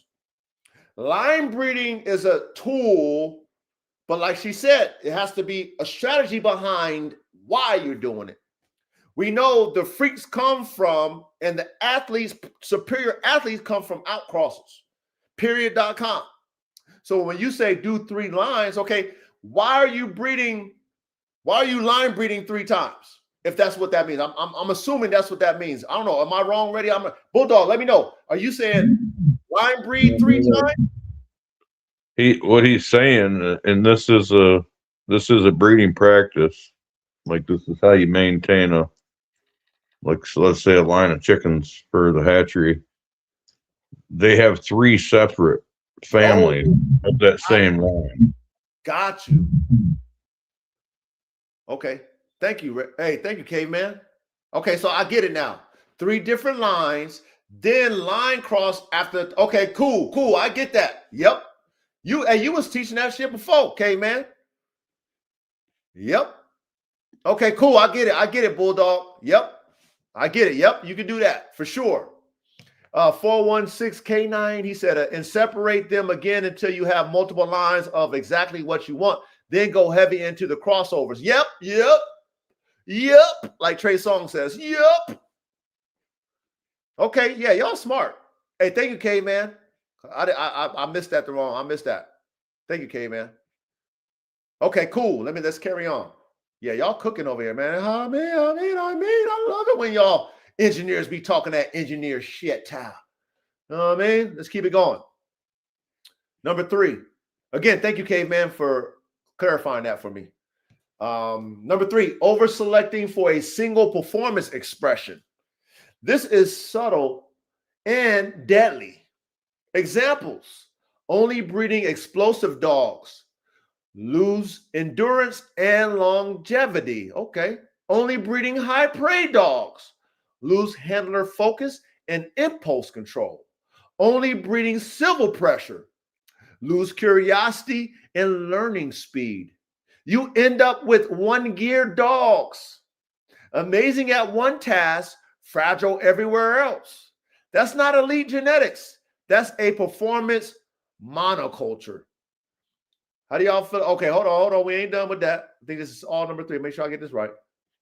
I don't want to make sure. Okay, so we stop there. How do y'all feel about the over-selecting of a single performance expression?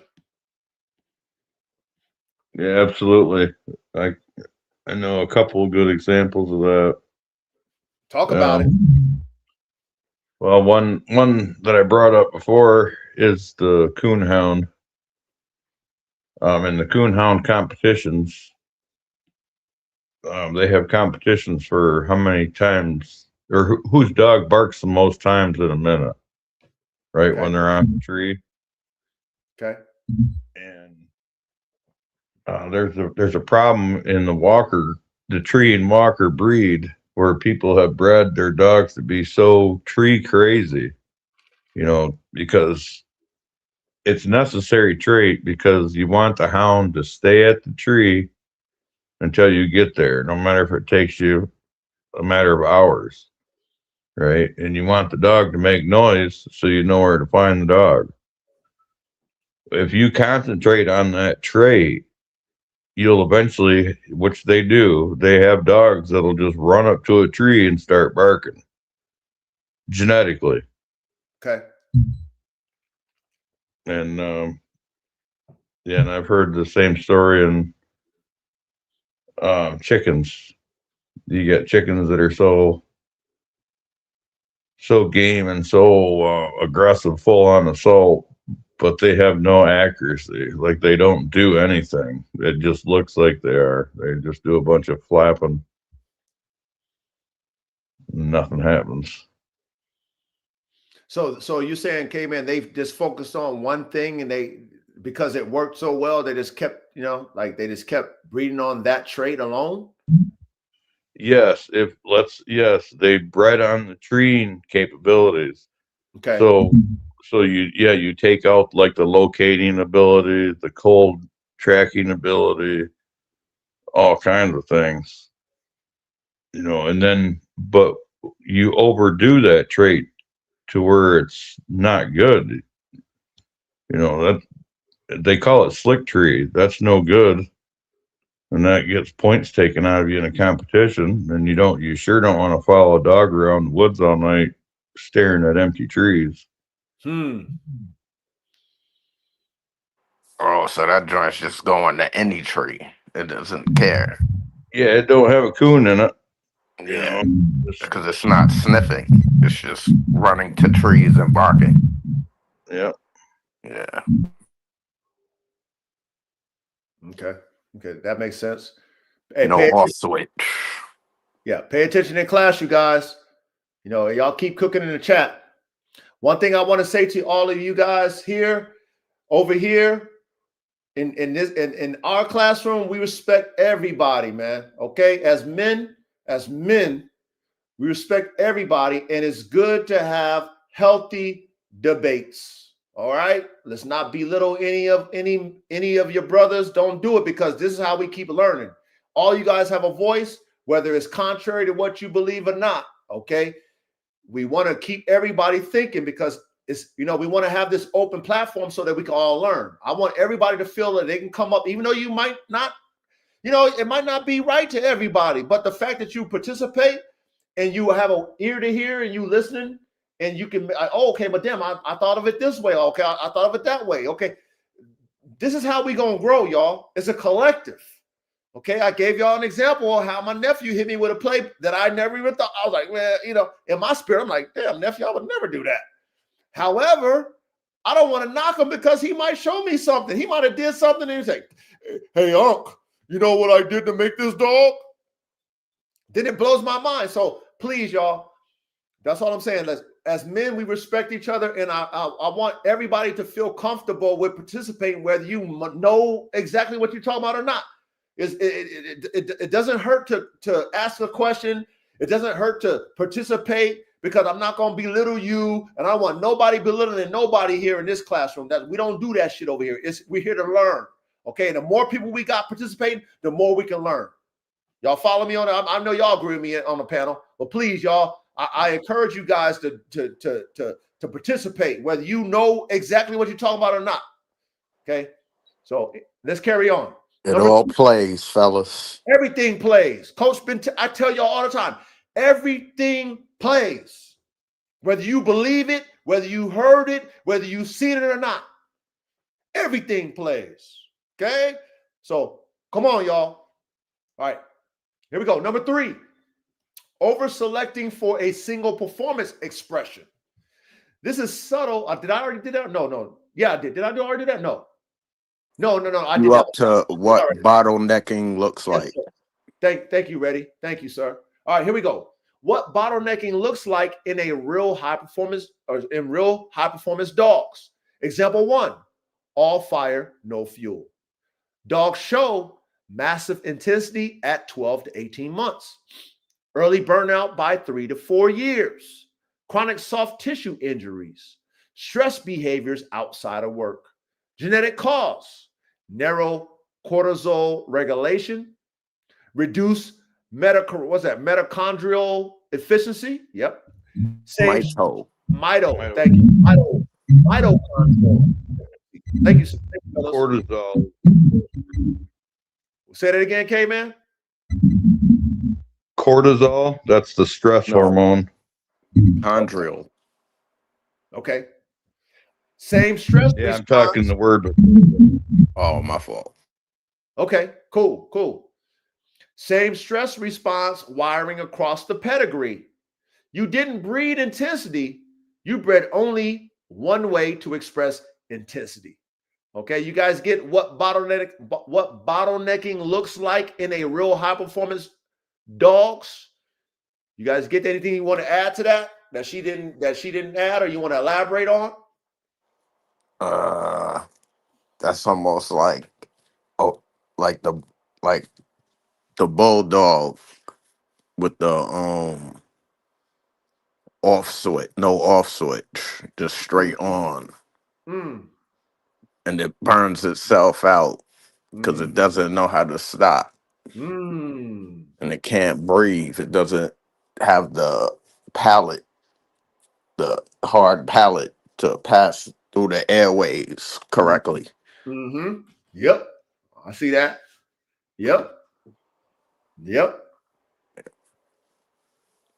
Yeah, so and the dogs they be intense from puppyhood all the way almost to a mature adult. And you be like, damn, this dog's crazy. As soon as that joint's a full adult that's just dying. Now you spending all this money and the dog's dead. Yeah. Yep. Yep. Yep. Pay attention, class. What about you, K, man?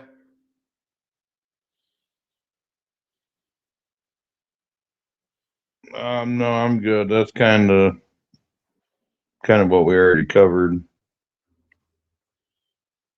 Any examples No, you can just, give just off your own experience? Singling out one trait. Well, I mean, it's kind of the same thing as the hound thing. In a game dog, if you was just breeding for nothing but gameness, you're going to lose performance. Breeding for nothing but bite, you're going to lose gameness. Kind of thing. You gotta learn to keep that balance, or what you can sacrifice, and how to compensate. Just singling out one trait, you're gonna, you don't have the complete package that it takes to do the job. You like filling your toolbox up with all 9/16 sockets. That's all you can do is take off 9/16 nuts and bolts. That's it.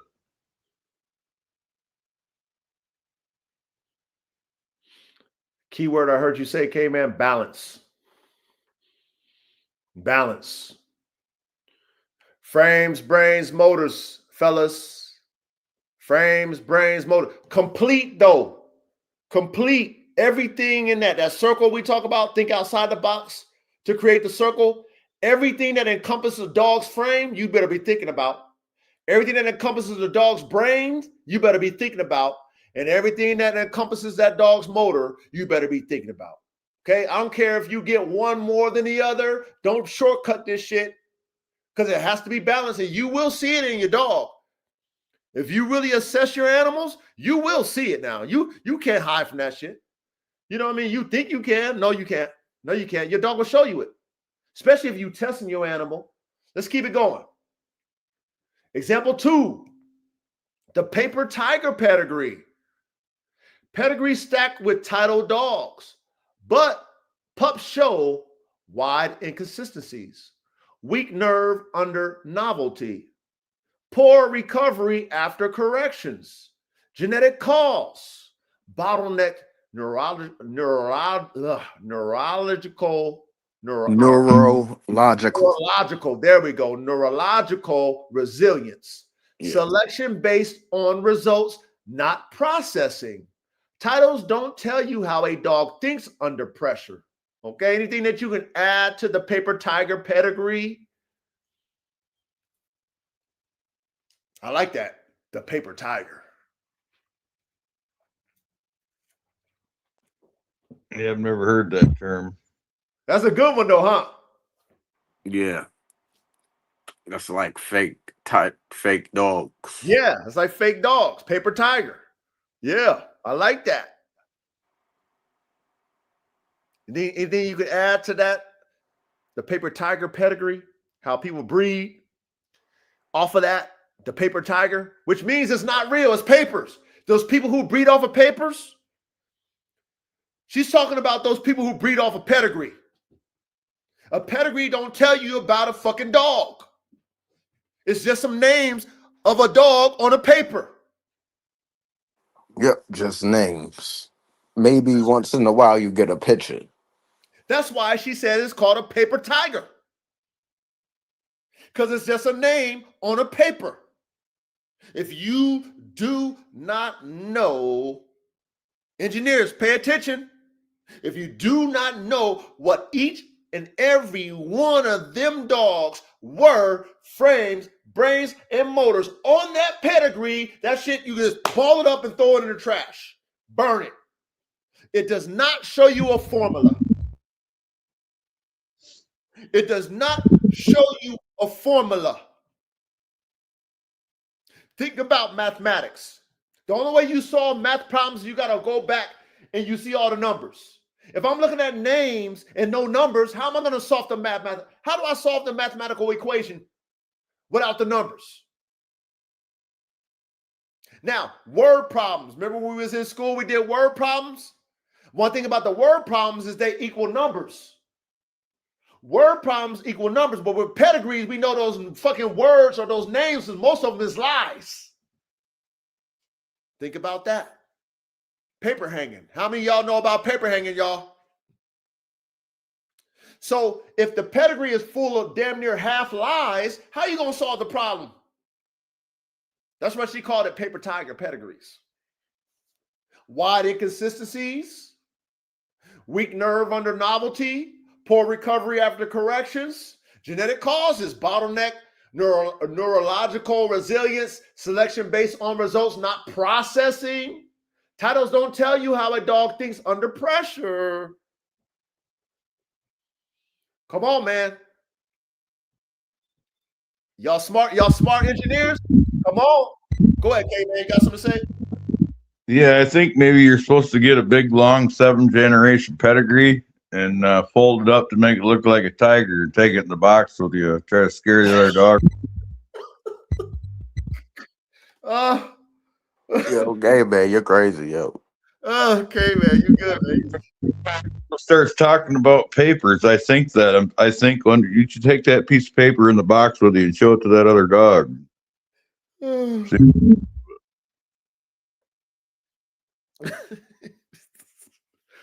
Oh my goodness. We know better, men. Men, we know better. We too smart for that shit. Okay? It's like, okay, man, I love using analogies. If we're at the top of the food chain and we have a team, and you have the CIA, you got the people who get you intel, and they tell you, hey, sir, I know that they've been selling us these wolf tickets, but sir, we found out the truth. And you pay people to find out the truth for you, and then you get the truth, and you still in disbelief. Like, what the fuck's wrong with you? The internet is a two-edged sword. High-performance dog men and dog women engineers. It cuts both ways. It cuts in your favor, and it cuts against you. But you and us, we have to discern what's right and what's wrong. That's where the smart people come in. If you're not smart and you easily persuaded left or right, then it is what it is. You're just not smart enough. But we know better. The key is just like what K-Man was talking about earlier, is balance. You got to put yourself in the middle of that two-edged sword. Because everything plays like Reddy said. I digress, so let's keep going now. Number 3, immune and fertility drift.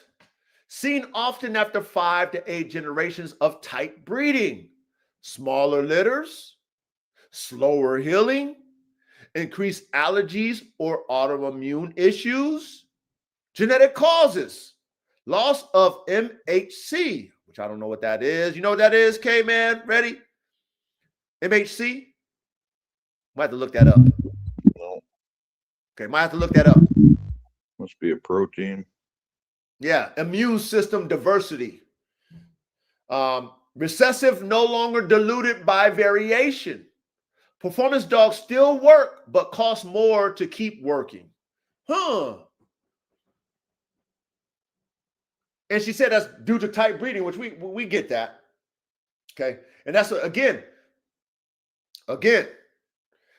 all the breeding practices play in our toolbox as engineers.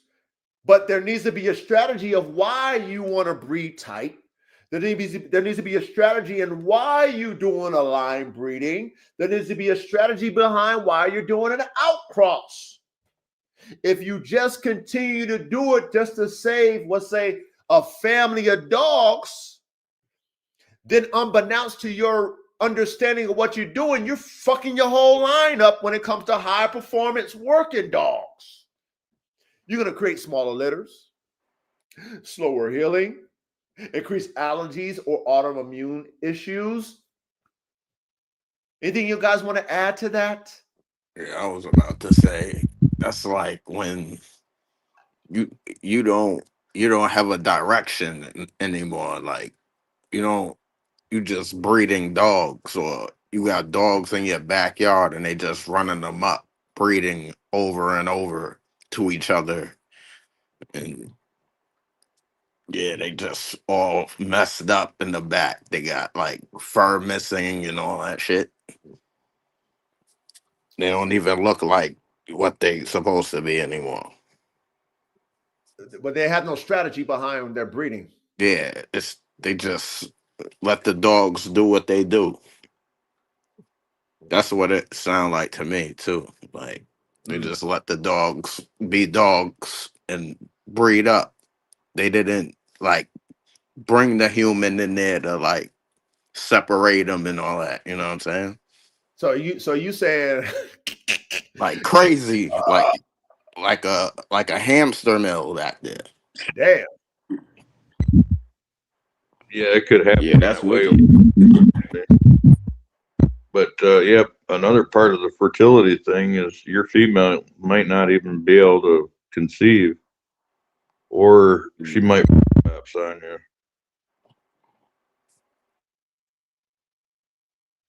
Say that one more time. You said something at the end, K man. What you said at the end?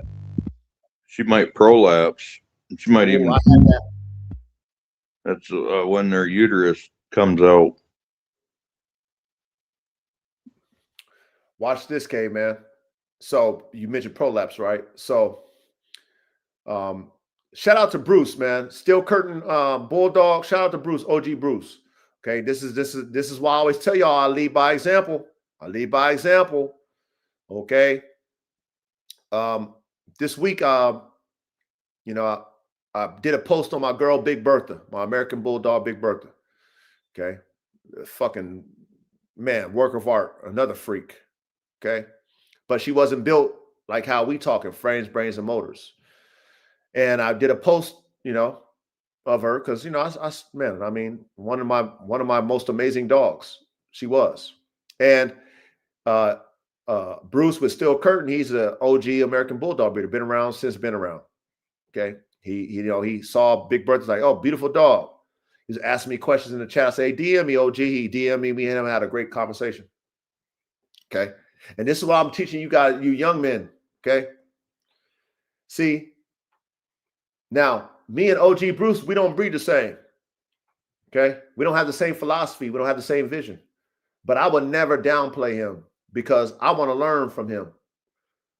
Even though my program is going right, his is left, what that man can give me, if I just open my ear to hear, is valuable to me because everything plays like we teach over here.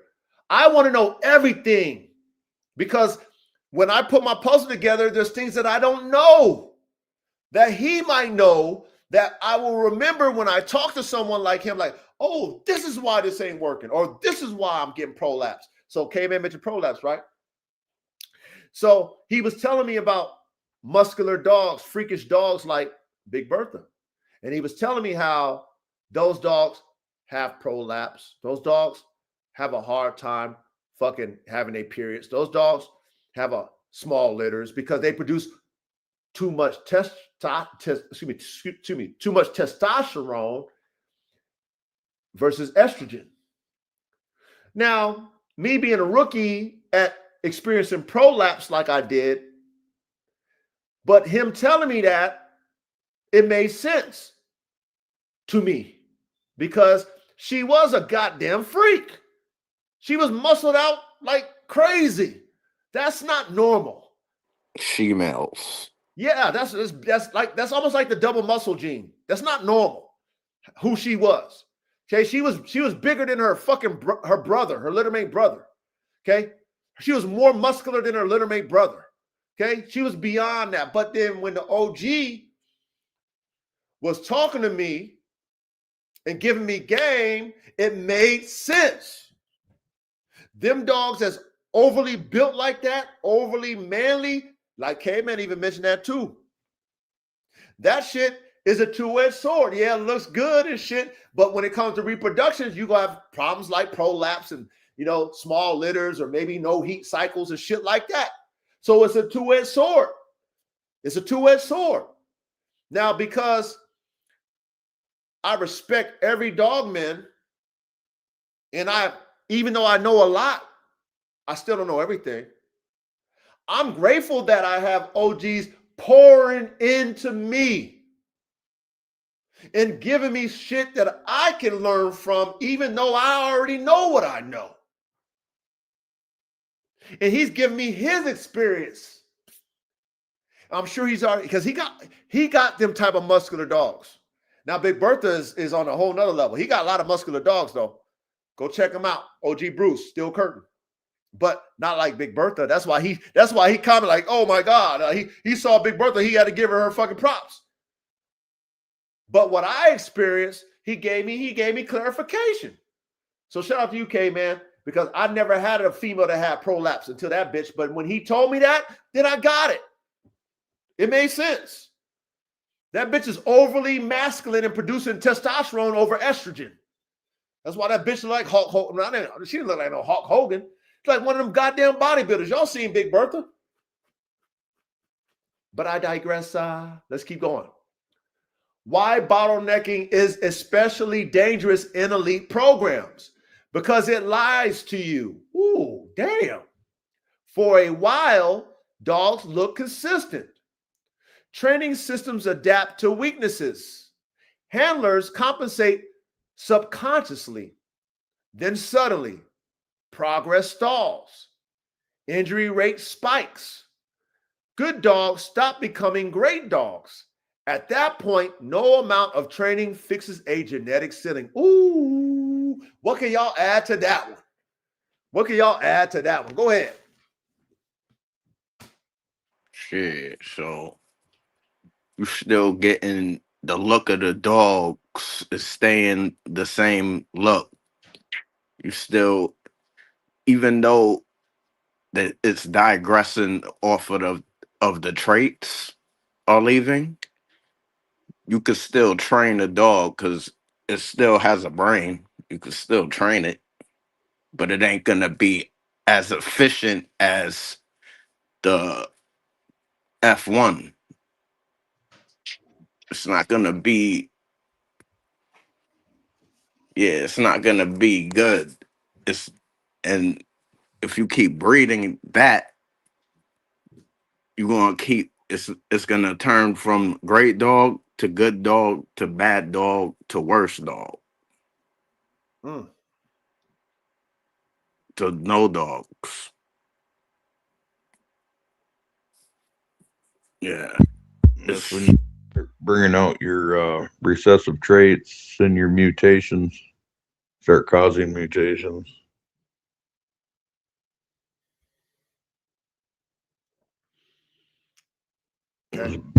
Basically, you're throwing the same exact copy in the mix, and there's nothing there to correct it. You know, you're trying to photocopy the same. You're trying to photocopy a photocopy of a photocopy of a photocopy. Pretty soon, you start getting splotches. There you go. right. There you go. Holes. That's why you guys have. Hey, that's why we have to line breed every like breeding tool or breeding strategy. It has to be a strategy. I'm saying it. You know, like Caveman said, if you line breed, just a line breeder to keep the family going, photocopy of a photocopy of a photocopy of a photocopy of a photo. You're not getting better. Yes, you might be keeping a certain thing in your mind. Like she said, dogs look consistent. You know how a lot of people talk about, I want my dogs to look, I want a consistent litter. That's what she's talking about. Why, if you're an elite dog man or breeder, I like to call myself, I'm not a breeder, I'm an artist. Why do you want your shit to be the same? Why?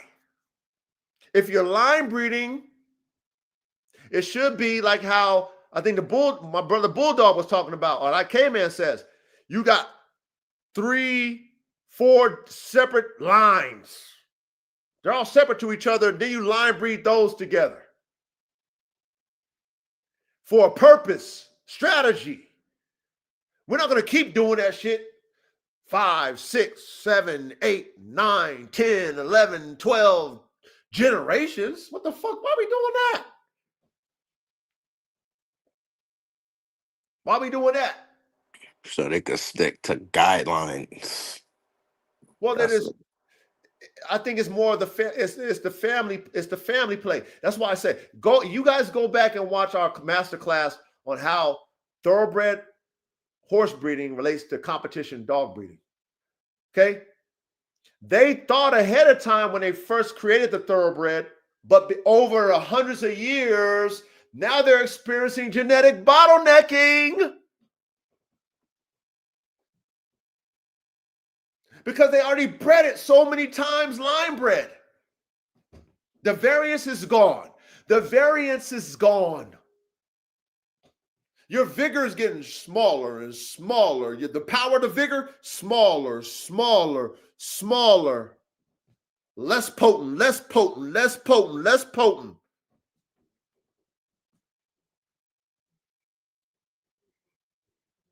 So when we're breeding competition dogs, you guys and gals, fuck what the dog looks like. The dog has to perform at a highest level. We only want the best performers. We only want the winners.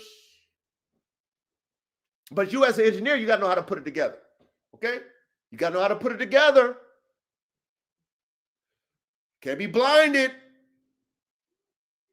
Because, hey, I still got that drive, right? I still got that drive. I still got that bite. Still can run fast. What about everything else? What about everything else? Oh, coach, if I breed, oh, coach, if I fix that, I'm gonna lose this. Well, and so, come on, genetic. Come on, we gotta pay attention in class. Anything you want to add, K-Man, before we move on? No, I'm good. All right, let's go. The big misconception. If it's winning, the genetics must be good. Wrong. Winning only proves the dog succeeded once in one environment, under one system. Genetics are about repeatability, durability, and scalability across conditions. How do y'all feel about that? I love that one. I love that one. Reminds me of the Greyhound. Elaborate, K-Man. We got to elaborate. Well, the Greyhound's been bred to be so fast that they're really too light boned to be worked. And if you want to coyote hunt with them, you have to cross them up with a stag hound or something to get more bone. Or they'll just be breaking their legs all the time. Damn. That makes sense. Yeah. So the Greyhound K-Man, it's not a complete dog. Like you said, they made it a one-trick pony.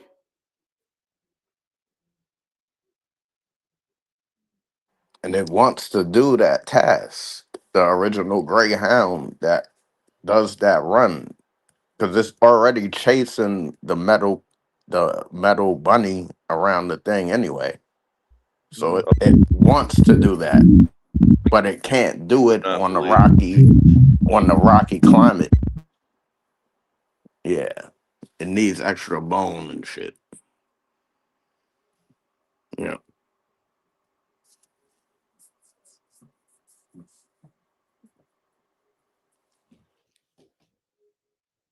Hopefully you guys paying attention in class. Yeah, Okay, man, go ahead. there's a you called outdoor fever, where there's a family of guys that do this. And they have packs of dogs. Pretty neat. Elaborate, caveman. Well, I'm just saying, if anybody wants to check it out and learn more about it, they can watch that channel. But they have the scent hounds for cold trailing and jumping the coyotes, and they get them running. They get them out in an open field, and they get out close to them with a truck or something, dump the dog box, dump the sight hounds out. But they explain how they breed their dogs in some of their videos. Okay. I encourage all of you to study everybody who does what you are trying to do. Even if it's contrary to what you do, study your opponents. Okay? Art of War. Read that book. Sun Tzu. Read it. Okay? Study your adversaries. Study the people that you disagree with that do what you do. Study them. Because you will learn something. You will. Trust me. You will. Okay? That's how you expand your palate as a dogman engineer. You know what I mean? Like, that's what we do. That's what we do. Think about it when you're in war, right? And you conquer your adversary. You conquer your ops. Guess what they do? They go and they take all their knowledge. They burn their history, and they take all their knowledge. They take all their scientists, all their doctors. They keep them. They take all their women, right? And they kill their history and the men off and the boys off. You know why they do that? Because they want to still learn your knowledge. They're not going to burn your knowledge up. They're going to steal your knowledge as if it was theirs. Same thing with these dogs, gentlemen. Same thing with these dogs. Even though you disagree with somebody, study them. Be their buddies. Have them give you all their intel. And then what you do is you elevate with that intel. All it does is give you more power in this dog shit. Okay, let's carry on. Hey, Coach. Yes, sir. Dylon said something in the chat. All right, hold on. All right, let me see what Dylon said. Shoot, y'all cooking, man. Hey, we're going to go back to the chat too. So we'll go back to the chat. So, once we get done with the outline, because I know all y'all cooking, so I respect that. He said, Coach, wouldn't the dog have to have the build to follow the function as a guard dog, keep size and protection dog agility? Well, Dylon, everything plays.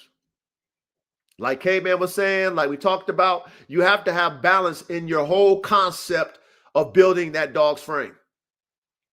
Period. Okay, what that balance means is why. Why are you doing it? Okay, you want that dog to protect? Protect what? You want that dog to be agile? Agile for what? Right? So this needs to be your whole mental process in putting that functional frame together for this specific dog. Because listen, every dog is built differently. Every dog's purpose is differently. So I'm not going to put the same frame on every dog. This is not a cookie cutter concept. Okay, it's not. So there has to be a what, when, where, why, and how in everything that you do. And you need to be an artist and figure out how to balance that. You need to be in the middle of that circle for it to be a complete balanced circle. That's a hard thing to do, fellas, ladies. But that's what makes us, who we are. We're gonna be the best of the best at this shit. You know what I'm saying? We the ones that get hired at Lockheed Martin, right? You feel we the ones that get put on Elon Musk's fucking brainiac team because we the thinkers. We the ones that think like this. We got to make sure it works. We're going to strive and we're going to do everything in our fucking mental power to make this shit work. Ain't no, oh, it didn't work. Oh, this is not going to work. That's not in our vocabulary. Okay, so hopefully I answered your question. But we're going to go to, y'all keep cooking. We're going to come back to the chat. You know what I mean? Like I said, I'm narrating, but, you know, thanks, Reddy. If you see anything else that I need to stop at, let me know. We're going to come back to y'all, chat. I just can't do two things at once. All right, so let's see. Bottlenecking versus intentional refinement. Critical distinction. Refinement. Narrowing traits temporarily with planned outcrosses while protecting mental, structural, and immune diversity. Bottlenecking. Narrowing traits permanently with no genetic escape routes, while mistaking sameness for quality. Okay, elite programs refine, stagnant programs bottleneck. You guys get that? Bottlenecking versus intentional refinement, critical distinction. You guys get that? Anything y'all want to add? What that means to you?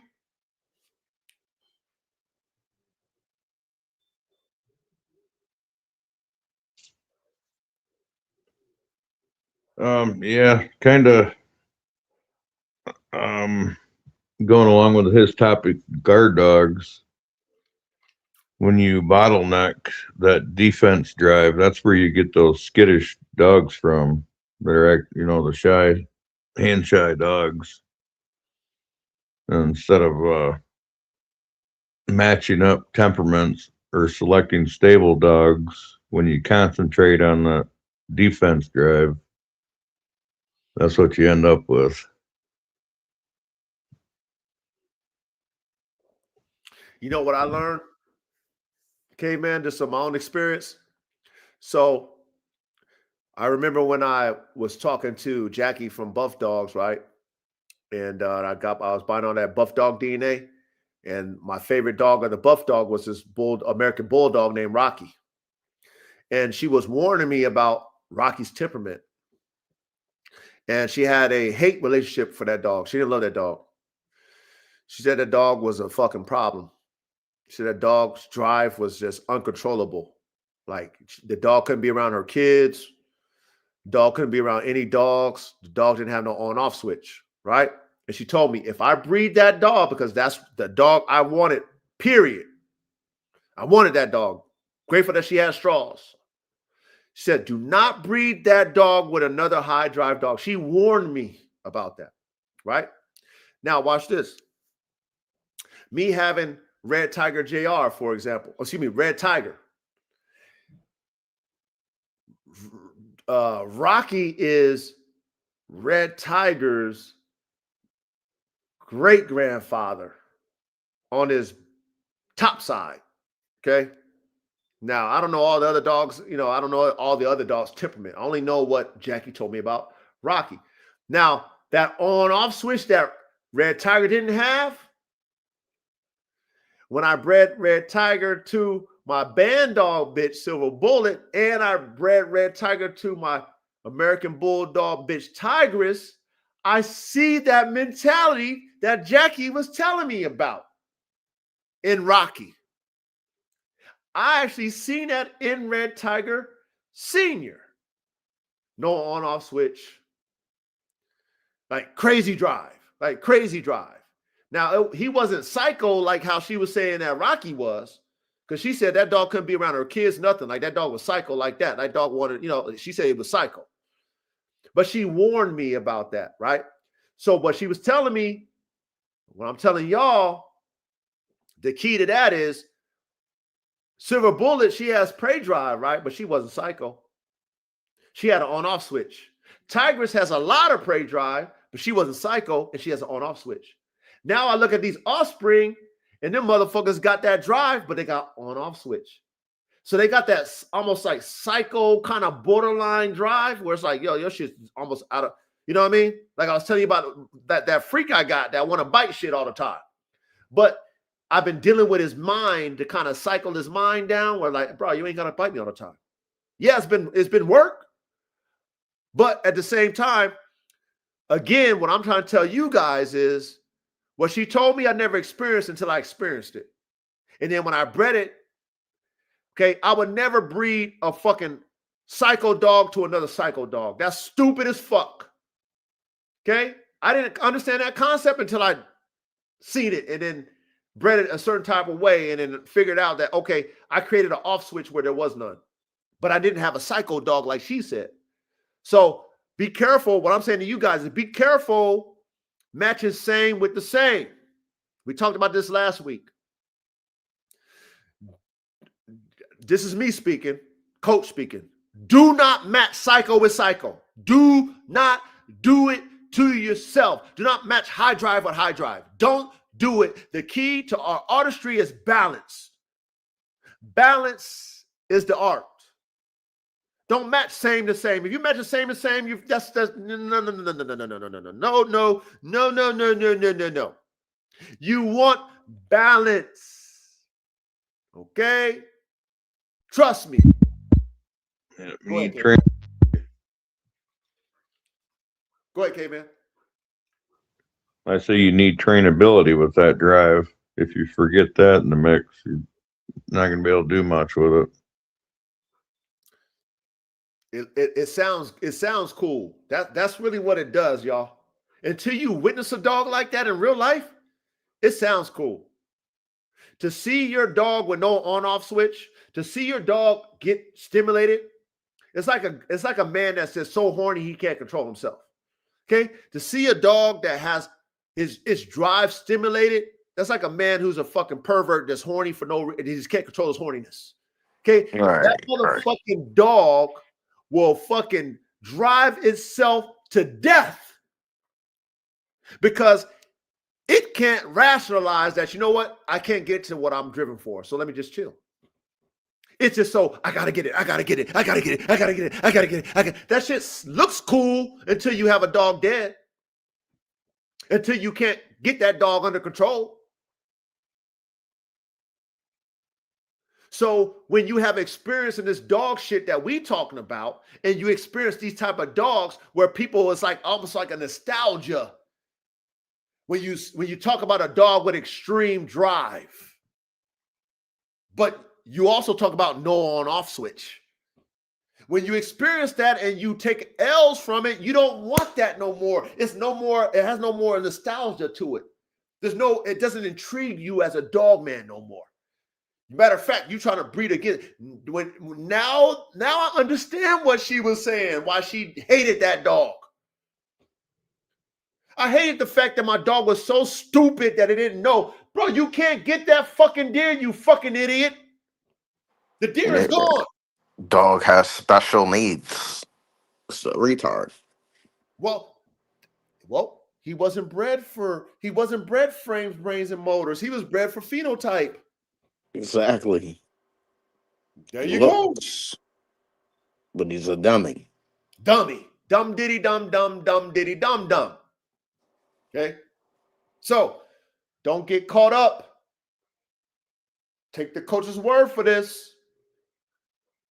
Like sometimes you throw away your skittish dog, right? But at the same time, you might not necessarily know why that dog is skittish. The genetics don't say skittish. That dog's personality might be skittish for an environmental reason or something that happened that was a trauma in the litter. But that temperament of caution might go well with your dog that's fucking out of control, fucking psycho. Because that's what she was trying to tell me, even though they never bred that way. She said, do not breed this dog with another dog with high drive. She told me that straight up and down. You know why? Because they probably already did that already. Dogs kept being psycho and no off. Dogs was fucking red tiger. Dummies.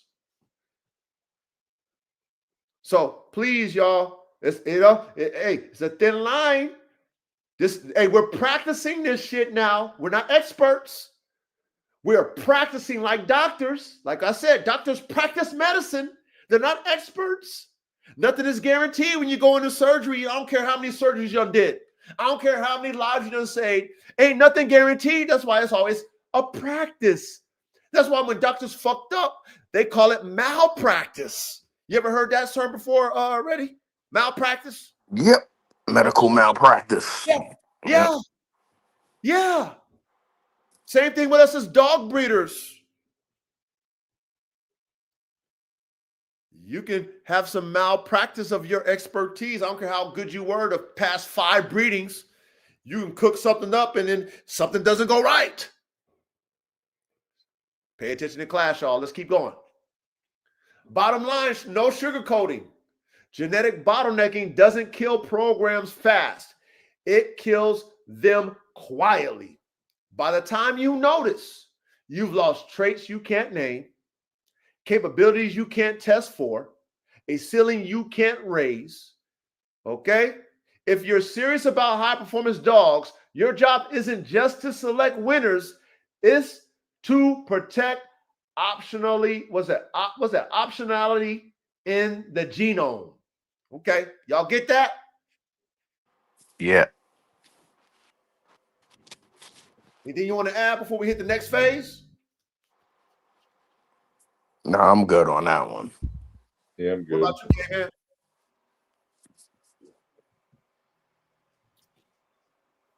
Yeah, I'm good. I cut in right at the same time as ready. Okay. All right, let's go to the next phase. Mapping genetic bottleneck risk onto frames, brains, and motors. Okay, that's the concept we thinking. We engineers, okay? High performance at the highest level, frames, brains, and motors, 1, 2, 3. And how to spot bottleneck dogs early before the ceiling collapse.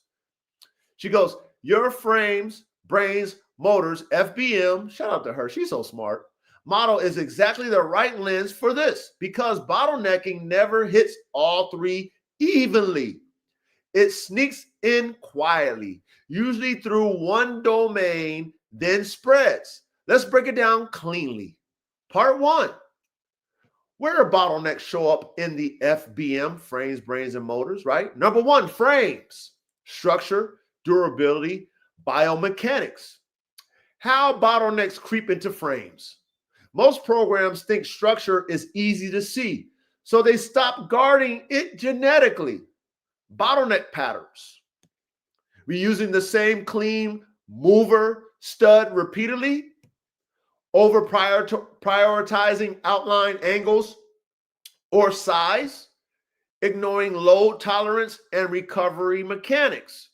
What you lose: bone density variance, tendon, ligament, elasticity, diversity, shock absorption strategies. Okay. Bottleneck frame looks like dogs look athletic but wear out early. Same injuries repeating across litter mates. Stiffness instead of soreness after work.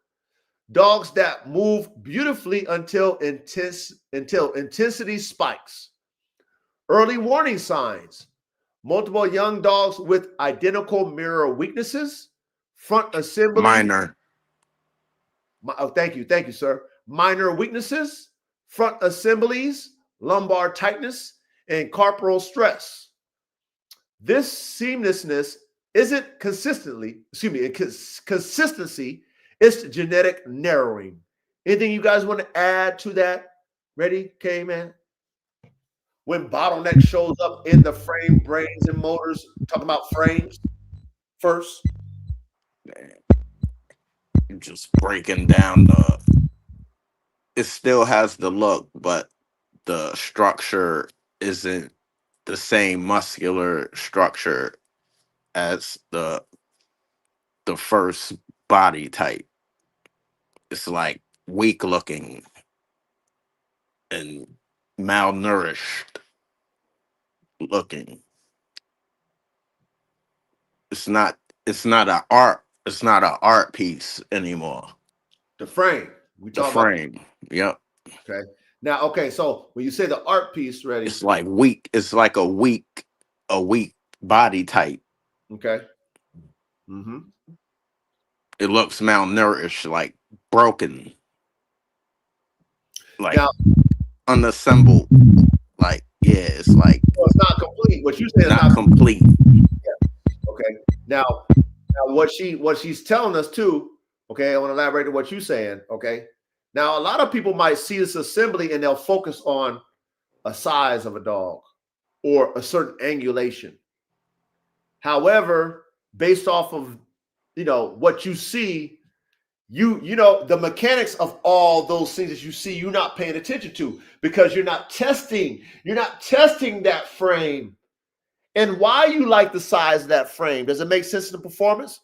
Why you like the angulation? Does it make sense in how that dog performs? Like, see, that's the thing that when you're breeding the high performance working dogs, like how some people talk about dogs with high rear or dogs with roach back.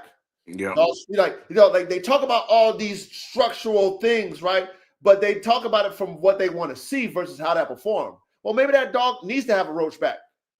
Maybe that dog needs to have a higher rear. See, Right. all these things play when it comes to performance. But if you're not breeding performance dogs, and then not only that, you're not testing them, how would you know what's better? Just because you like the way it look? You see what I'm saying? Yeah, you just summarized the pit bull versus Amstaff debate. Hey, man.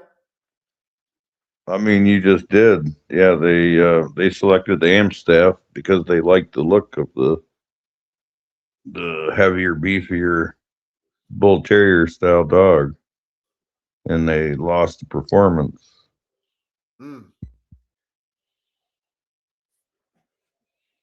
That happens a lot. Like that happens a lot. And I fall victim to that by assessing my dogs. Because I have a visual, right? We're visual creatures first. And so I'll look at a dog. Like I looked at Tigress, for example, when I got her. And she had a higher rear set. I didn't really like that look when she was young. I didn't like that look. I didn't.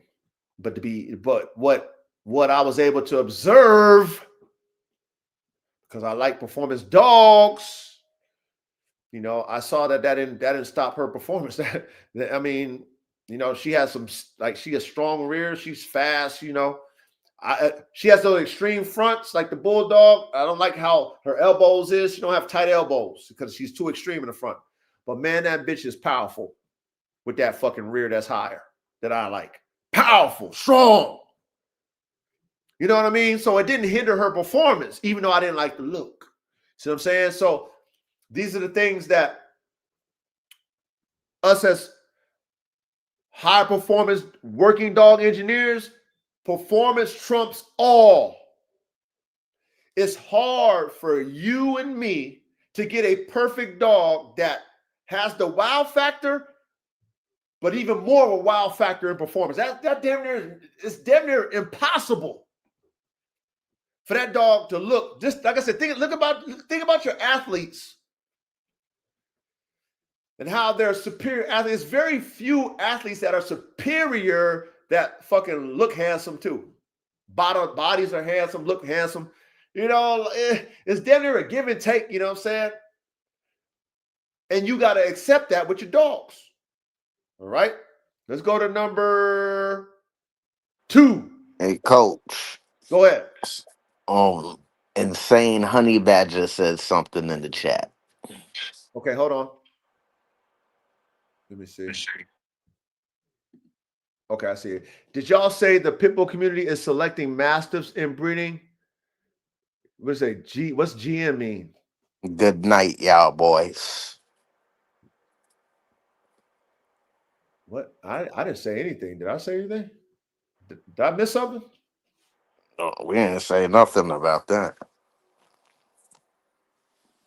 I don't know what. Yeah, I don't know. I don't know what. I don't even get that, bro. We're not even talking about a pit bull. Did I mention a pit bull?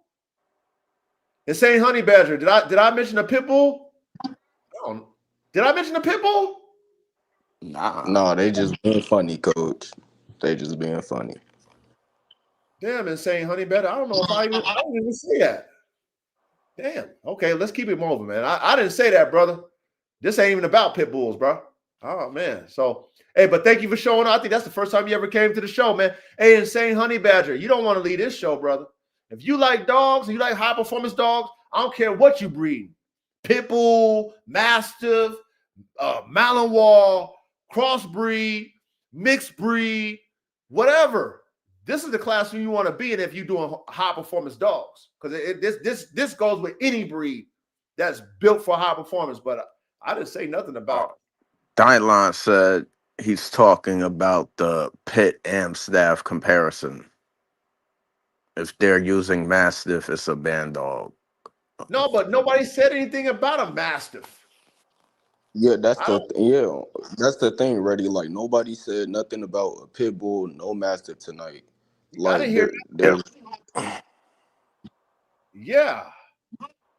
I don't know what that is. Like I said, insane honey badger, you don't want to leave this class. I see you like pit bulls, bro. You don't want to leave this class. You know what I'm saying? We ain't knocking no, but let me say this, insane honey badger. If you think that the American pit bull ain't got no secret sauce, come on, man. You must be young in the game then, brother. If you think the American pit bull ain't got nothing else in it, I mean, hey, I hate to break the fucking news to you, my brother. But hey, stay in this classroom and say, honey badger, you're gonna learn something over here, man. You know what I mean? You know what I mean? We think outside the box to create the circle over here, bro. Everything plays. Insane honey badger. Everything plays, man. We ain't stupid. That's one thing. It's like when you close your mind and then you finally know the truth and you get your mind, you get your your wig peeled back because you were so close-minded. We're not close-minded, man.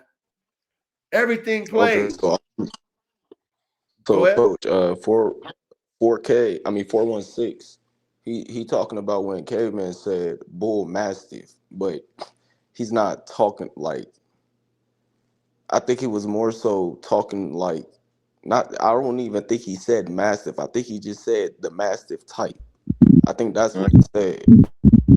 I mean, not mastiff type. I think he said the bulldog type. Oh, okay. Thank you, 416. K-Man, come on, you can elaborate. I didn't say nothing. K-Man, why don't you elaborate on this, K-Man? I don't know what to elaborate. I think he just heard wrong.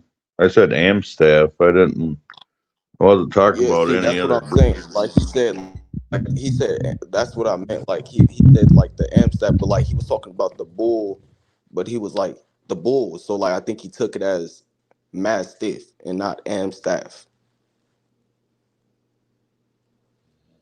Okay. So insane honey badger, please, like, clarify what you mean by that, insane honey badger, because I don't know what you mean. Like, don't laugh at it, bro. We're not here to clown you, brother. Like, we smart, man. We ain't no dummies over here. So if there's something that you want to ask, like, clarify, because we trying to understand where you coming from, brother. I don't understand where you coming from. We never said nothing about a pit bull and a mastiff. Where you get that from? Yeah. So see, that's facts. Like he's hearing things that we heard clearly. Like we heard Amstaff. So if you heard mastiff on the other end, you got to make that clear, because we said Amstaff, nothing about no mastiff.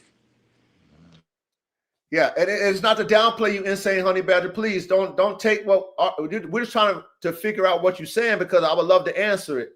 But nah, this in this classroom, man, we dog men, bro. You know what I'm saying? We ain't out here to downplay nobody's breed and talk shit. That's not what we do, man. So if you heard something, let me know what you heard. But I didn't hear nobody mention a mastiff.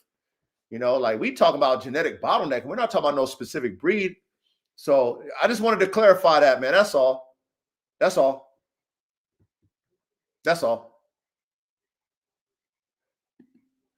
Okay, 416 said K-Man mentioned the staff breeders like that bull terrier style squarish look, and that's what they bred for, and pit bulls weren't. Okay, yep, that's what he said. I didn't hear no mastiff. I didn't hear any mastiff.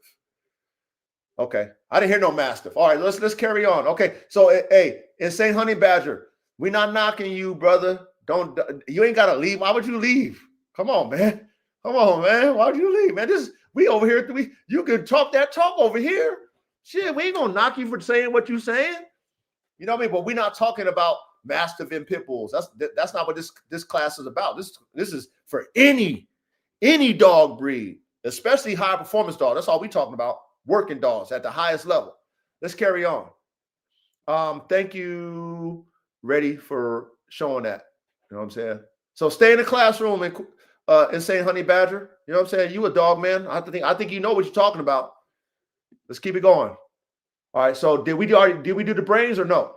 We're on the brains, right? Or we did that? We're on the brains, right? Number 2? Yep. Yep. So we're on the brains. We haven't did the brains yet. We're on the brains. No. Okay.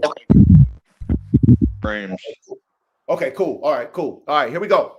Number 2, brains. Nerve, processing, adaptability, spirit. This is where bottlenecking is most dangerous and most missed. How bottlenecks creep into brains. Selecting only dogs that perform well under one system. Overvaluing intensity or hardness.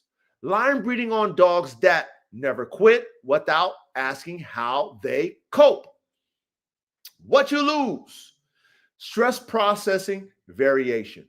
Emotional recovery bandwidth. Cognitive flexibility. Bottleneck brain looks like dogs that work hard but can't downshift. Ooh, I like that.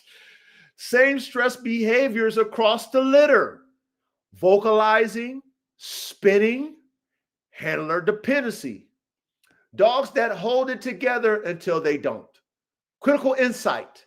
A bottleneck brain often looks stronger than it is because all dogs fail the same way. Anything you guys can add to the brains? That's almost like the other shit where the dog's dumb. It's if it's like doing that thing when it's in the cage and it's just spinning around like it doesn't have nowhere else to go. Yeah. Yep. Then you breed in that, and then you start seeing that in some of the puppies. Mm-hmm. And then maybe some puppies might be like screaming and shit. Yeah. You Yep. don't know where that's coming from. Mm, yeah, it's a whole lot of defect. It's like, yeah, it's the defects coming out from in the brain. Well, some people, watch this, Ready? Some people think that shit's cool. Ooh. When you have a dog screaming that shit, like going crazy, making all that fucking noise, Yeah. right? Or you got a Agreed. dog, or you got a dog that's so hyper, is spinning around. You think that's cool? Or it's like I said, see, this shit right here plays, you guys. Think about it. And Cayman, I want you to elaborate too. If you're not thinking about the complete brain, you'll pick 1 or 2 of the things that you like and ignore everything else. You'll ignore everything else because there's a couple things that you like in that dog, and you'll make excuses because you don't want to fix everything because you know how hard it is. Okay? It's hard. It's hard. You might have to go and buy some more dogs. Your family of dogs is not going to fix it. Okay? Your cheapness in your fucking DNA is not going to get you that top tier fucking dog that's going to correct it. These are the things, if you're serious about your artistry, that you're going to learn. You're going to learn this. I digress. K-Man, what can you add? Damn, I was about to say something else. Go ahead. That's like that. That's like that syndrome where somebody see a dog and it's like doing that crazy scream, and then the dude come out, the owner be like, "Yeah, you know why he doing that, right? Because he want to work bad. He want to get to them boars. He want to get to them animals. He want to get to that dog." They'll be like, Yeah, he might spin 6 to 10 times, but he gonna catch that boar.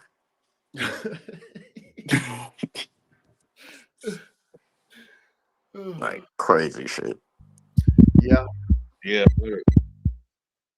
The scenario that brings to my mind is when you got a dog that's got so much drive that he'll turn around and bite you because you haven't let him go yet. Ooh. Nah, that's a good one.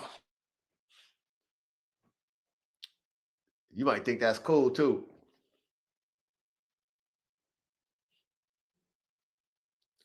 Watch this, K man. Watch this, K man. So remember that dog I told y'all about, my youngster that always trying to bite me and shit? That's one of them type of dogs. But he ain't spinning around. That's a dog that if he ain't liking what you're doing, he'll bite your ass. Even me. But because I know this about him as a puppy, I've been working with him, right? Because my job is to shape that. He's not a dummy. In his mind, if I want to get at something, I'm gonna bite you to get at it. Get off me. That's it. That's it. In his mind. Get the fuck off me. I don't want you to pet me. You know, dogs ain't got hands like us, and they can slap your hand, or they're gonna use their mouth. So like K-Man, like you said, K-Man, that dog goes around in circles. You over there, you want to, you try to handle it, that motherfucker. Ah! Well, I know that in my puppy early bird, because I developed my dogs early. I see it. It's in my notes. This motherfucker got a biting problem. This motherfucker bites. He's biting me. Okay, now what's my job? I gotta develop it. I gotta develop. As long as he got an off switch, as long as he's not a stupid ass fucking dog, he's gonna figure it out. And he's figured it out. You know what I'm saying? He still try it, but he ain't doing it like he used to. Because now I figured out how to trigger him. Oh, you want me to pet you? Oh, you like it when I put my finger in your ear and rub in your ear. You like that sensation, huh? Because you know the dog's ears is very sensitive. That's another trick y'all should try. Take your finger and put it in your dog's ear and rub in it like a Q-tip. Rubbing that thing. Oh, you subdue a dog. Oh my God, you subdue a dog that way. It's almost like a spiritual connection with your dog. It's like grounding your dog out. All my dogs love that. They come to me just to do it. Please, daddy, rub in my ears. Oh man, he loves that. But I've been adapting him that way to get him to do what the fuck I want to do, to see if he understands. Oh, you like this? I don't like that. I don't like that you bite me. You want me to pet you? Oh, you want that finger in your ear? Oh, then you better stop biting me. Oh, he gets it now. So now he comes up, he gets in his little spot. You know, his mouth want to bite. You can see it in his mouth. He's like, oh, he want to bite. He want to bite. But he's like, oh shit, if I bite daddy, he's not going to rub in my ears. So come on, y'all. That's that brain shit. That's the thing that we, as engineers, you need to develop your product. Anything else you want to add, K-Man? Ready? To the brains? No, good. Damn, I was gonna say, Go weren't ahead. they having that issue with them Dobermans? With the brains? Ready? Elaborate. With the brain issues? Elaborate. Were they going crazy and psychopath on people? They turning on their owners? That was a big thing. Okay. Yeah. But most people don't make a complete dog. We already know what the Doberman, they was breeding for looks. You fuck the dog. As soon as you start breeding for fucking phenotype, you fuck the dog up. So if your dog was bred originally for performance to do a fucking job, and you start like, well, I want that dog to look a certain way, you fuck the dog up. Period.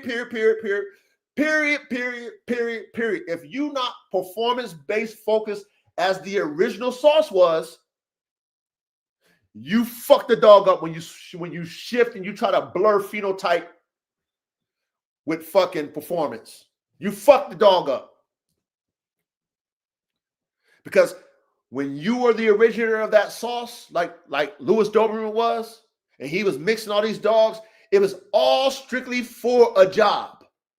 Period. Well, nothing else. Then you say, "Ooh, I love the way that dog looks. Ooh, I love the way," like you start getting to that shit. "Ooh, I love the colors." You start breeding that way, you fuck the whole project up.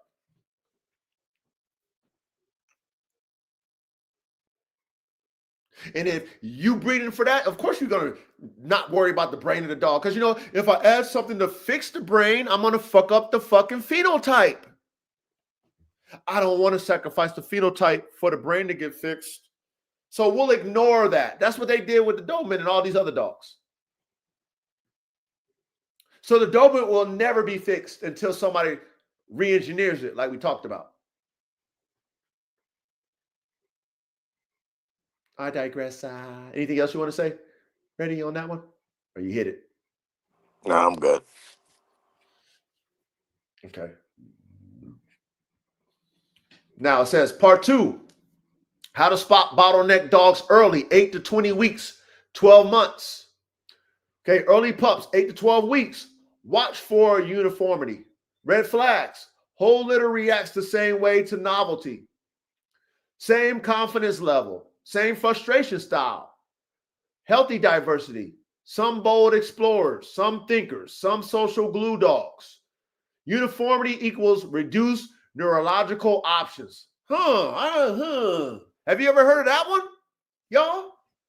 Uniformity Never. reduces neurological options. Have you ever heard of that one? Nope. Nah. Every week. Okay, man, you can't just hit the one-liners. Come on, man. Well, that's not the words we use, but that's like the point of the class every week. Correct.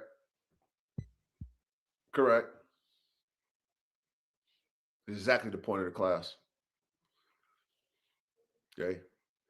And embrace your genetic diversity. If you all are selecting best genetics to complement your program, not the same. If I already got a certain type of seasoning in my cabinet, why am I buying the same seasoning for? I already got it. So if I need something I don't have, that's the only reason why I'm adding it to my genetic profile, because I don't have it. Excuse me. And I don't want to water it down. I don't want one overpowering the other. I want a perfect blend. That's where the art comes in, you guys and gals who are engineers. That's what makes us fucking geniuses when it comes to high performance dogs. We know how to blend them to where none of them fucking subtract each other. It only enhances. They only enhance each other when we add them. They don't subtract. They don't subtract. If I got these great dogs into my line, I don't want them to fucking water down. And most people breed that way, unbeknownst to themselves, understanding what they're doing. You got these top tier dogs and you overbreed them a certain type of way, then you water down that top tier dog. For what? Why you get it then? Embrace your genetic diversity and learn how to breed them and blend them, okay? Let's go to juvenile stage, 3 to 6 months. Stress plus recovery tests. Key, expose to new surfaces, mild restraints, problem-solving task. Watch how fast they recenter, not how intense the reaction is. Bottleneck dogs react fast, recover slow. Repeat the same copying behavior. You guys get that for juvenile stage? Yep. Yeah. Okay. Anything you want to add, or we good?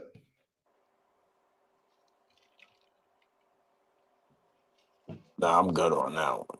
Okay. Adolescence, 7 to 12 months. Pressure tolerance under thinking. This is where truth shows up. Ask, Can the dog stay curious under pressure? Can it switch tasks after frustration? Does drive increase clarity or chaos? Bottleneck brains. Intensity rises. Clarity drops. Handler becomes emotional regulator. Okay. Drive becomes brittle. And then you guys want to add to 7 to 12 months, adolescence. That's when you start testing them to see Yes. like what the dog's made of. Like if like can he stand some of these pressures? Correct. Is Correct. I would. is he I got. scared? Yeah. Like is he scared of certain things? And is he like is his like body like developed for these like certain missions? You know what I'm saying? Is he not gonna break down or break when he's running? Mm-hmm. Yes, you can put pressure tolerance under thing. You can put a little bit more pressure. That's why I always recommend you guys. That first year of your dog's life. If you got the DNA, trust it. Just build rapport. Just watch the dog naturally. Don't put no extra credit on. Don't put no fucking imprinting on the dog. Just watch it. You got plenty of time, man. So around that 7 to 12 months, then you test it. But go ahead. I think Verde, you got something to say, Verde? Go ahead. Yeah, I was gonna say, I got a puppy off the F1 litter off of Aussie Hogs.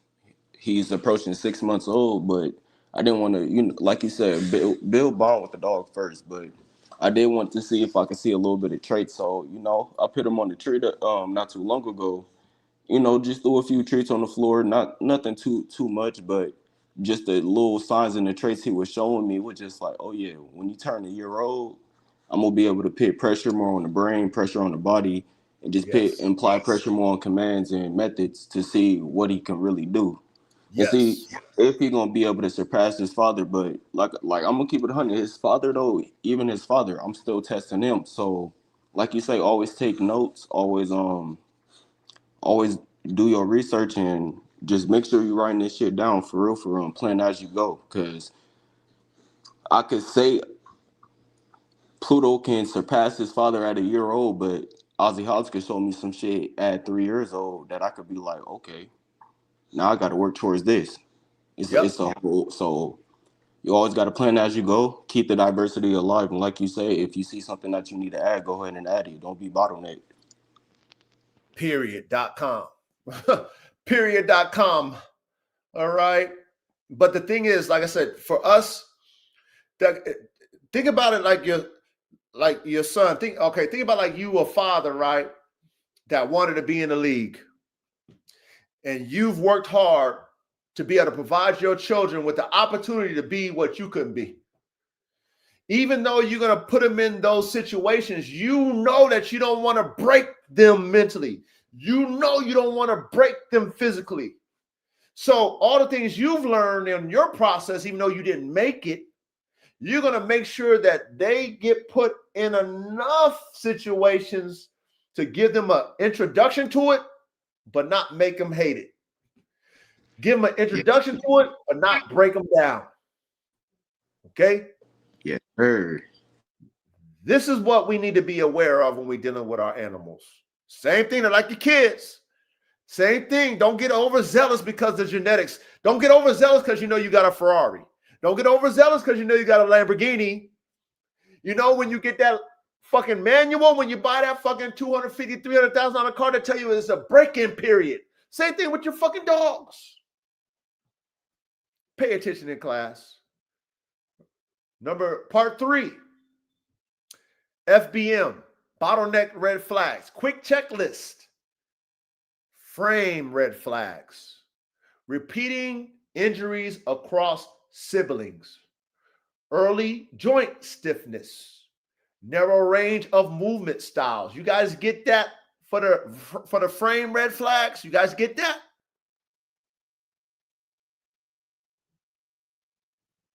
Yeah. Okay. Okay. Brain red flags. Identical stress tells across dogs. High drive plus low adaptability. Emotional flatlining after corrections. You guys get that? Brain red flag. Yep. Okay. Motor red flags. Fast start, poor finish. Inconsistent stamina. Long recovery for young dogs. If you see 2 or more of these across a litter, you're not seeing training issues, you're seeing genetic compression. Now, what else can you add to that? FBM, bottleneck red flags. Anything you could add to what she put for the frame and the brain and the motor red flags? Anything you want to add to those that she missed?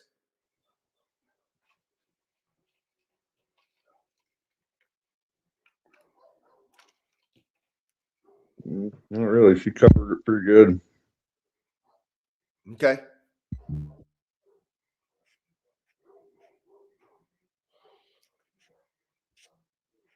Part 4. The brutal truth and advantage if you see it early.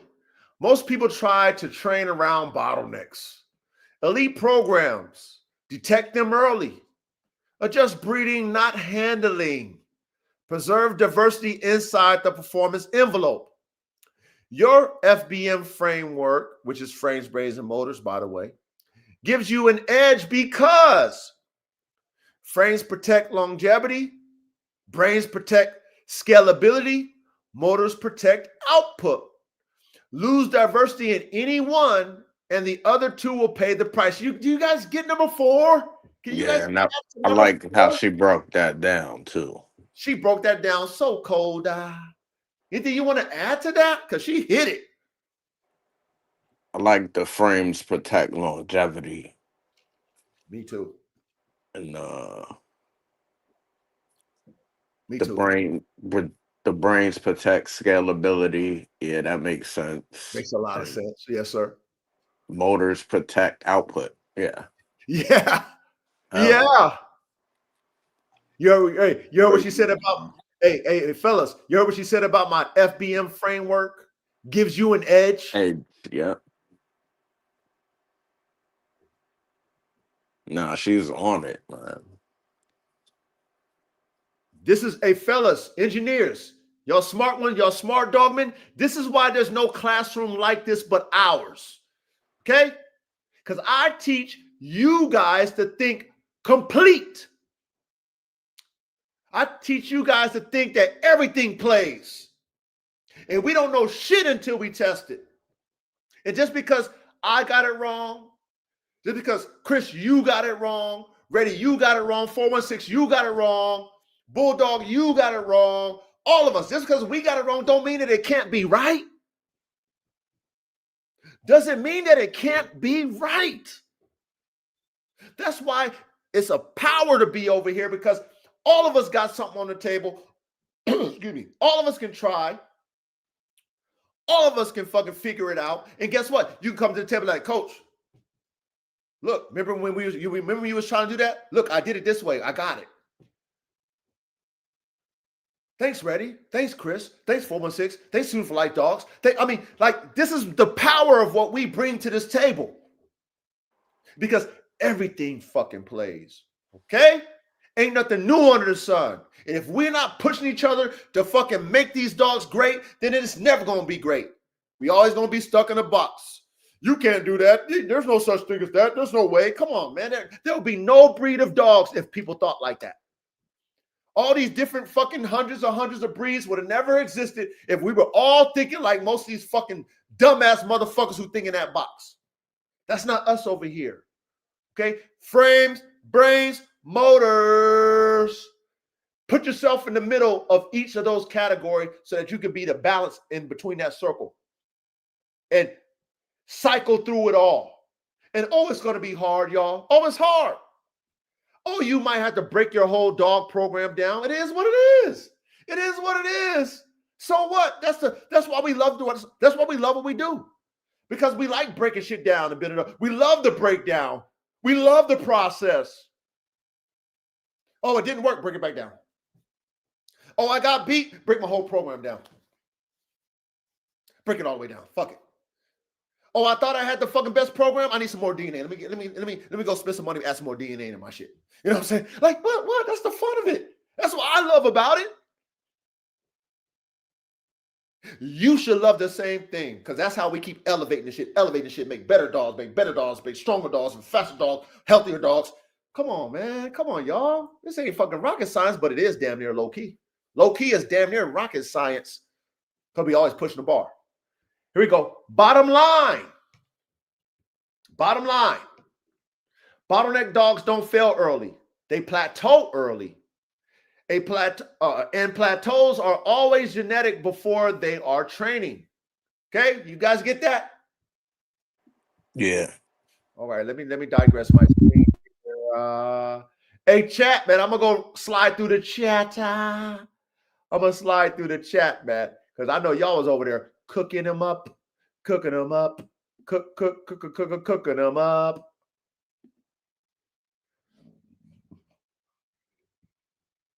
I know y'all was cooking over here. What y'all think? Anything y'all want to add to the classroom? I mean, or did we smack that shit out the park? Nah, we killed that. I like that one. K-Man, what you think of that one, K-Man? Yeah, man, we covered it. Yeah, we did. We did. So now you guys understand fully why genetic bottlenecking is real and why when you're breeding high performance working dogs, not show dogs, not just working dogs, not just family of dogs, but if you're breeding a high performance working / competition dog, you cannot have genetic bottlenecking in your fucking program. You cannot do it. You can't breed that way if you want to succeed. Period.com. Period.com. There's no exception to that rule. There's no exception to that rule. There's no exception to that rule. Genetic diversity is our best friend, especially if you have top tier genetics in your line. If you're not building your dogs like you build high performance cars, then you shouldn't be in a high performance dog man, working dog type lane. You shouldn't even be in here. Just, like breed pets. Get you some pets. If you want the easy road, breed show dogs. So all you're doing is breeding phenotypes. All you worry about is coefficient of inbreeding. That's all you worried about. You trying to create duplicates. That's easy. That ain't hard. That's easy. This shit is hard. A complete dog is hard because you know how many times you probably gonna have to go back to the drawing board because you just ain't got it right. You just didn't match the right dogs. You just didn't get the outcome. You're not lying to yourself when you're assessing your animals. Like fuck. That's how you're gonna be like when you don't get it. You're like fuck. Can't get right.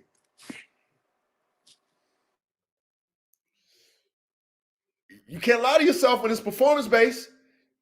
Like, fuck. Gotta go back to the drawing board. Fuck. I should have never sold that dog. Fuck. I should have never called that dog. I called that dog because I thought it wasn't shit. I gave it to somebody, and then that somebody fucking got it. And look how that fucking dog performs. Fuck.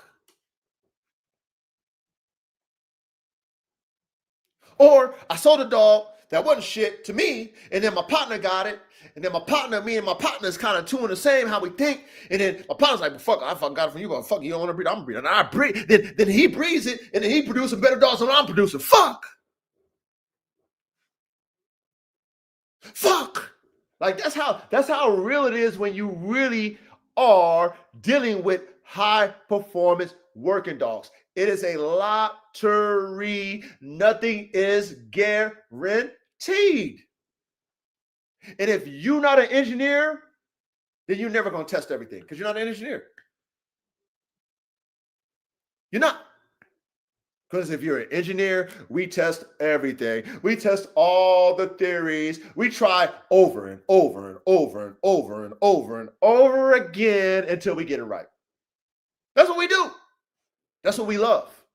That's why we nerds. Because we love the process of building dogs. Not just the concept of it, but the process of it. That's what we love. So please, gentlemen, embrace what we do over here. Embrace this shit. Embrace it. Because guess what? Eventually, the dog game gonna catch up to us. But guess what? We done blazed the trail. We done set the bar so high that you gotta qualify to even, like, your mind gonna have to qualify to even comprehend what we talking about. Your program gonna have, you can't skip the steps to be where we at. You know what I'm saying? Like, motherfuckers can't commentate and talk like they us, but you know what I mean? They motherfuckers can't even commentate on what we do. Because it's a process. And there's no skip to my loo, my darlings, okay? Screw, skip to my loo. I don't know if you remember that shit. Skip to my loo, my darling. Ain't no skippy, ain't no yippy skippies over here. Ain't nobody skipping a line over here when you creating top tier dogs. You ain't gonna get no top tier dogs breeding with shit genetics. And guess what, gentlemen? We're gonna make more mistakes than we get it right. But we okay with that. It's the process. I'm gonna learn from Caveman experimenting in the lab. I'm gonna learn from you, Ready, experimenting in the lab. You guys in the chat, I'm gonna learn from all of you because you guys were experimenting in the lab. Coach, guess what? I bought this breed. I bought this. Hey, Ready to be like, hey, Coach, I got that Chinese red dog. I'm gonna breed this a little. Hey, you know, like that, like what? That's what I love to hear. What'd you get ready? You got a Chinese red dog? Like, that's what I love. Because now you're going to cook up something that I never thought of. I wish I had me a Chinese red dog to cook up. I wish I had me a Tibetan master from Tibet that I can cook up.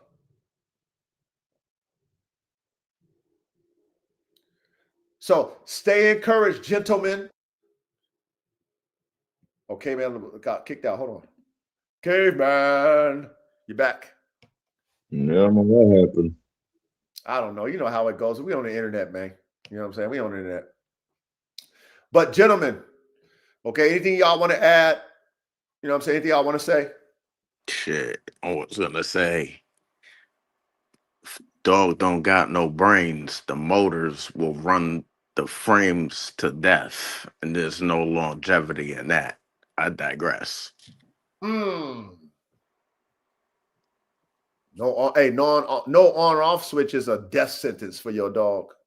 Trust me. A high drive dog with no on off switch is a death sentence. Trust me. Trust me. You don't want no fucking dumbass dog with no fucking off switch. Shit sound cool. Look, it looks cool too till that motherfucker die on you.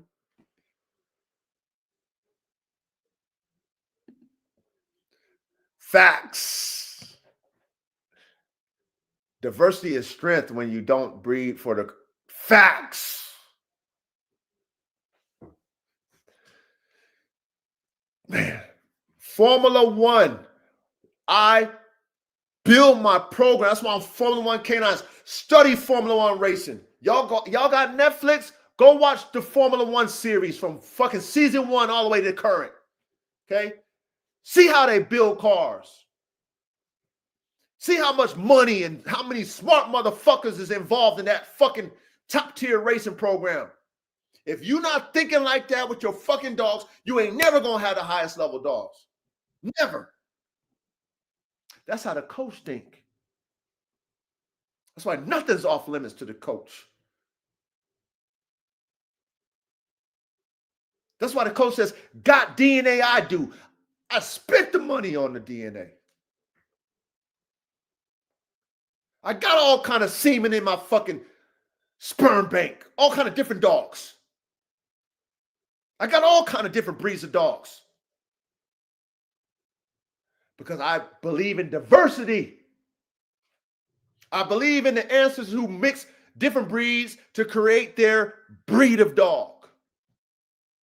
I believe in that philosophy. Every dog genetic is a dog part for me.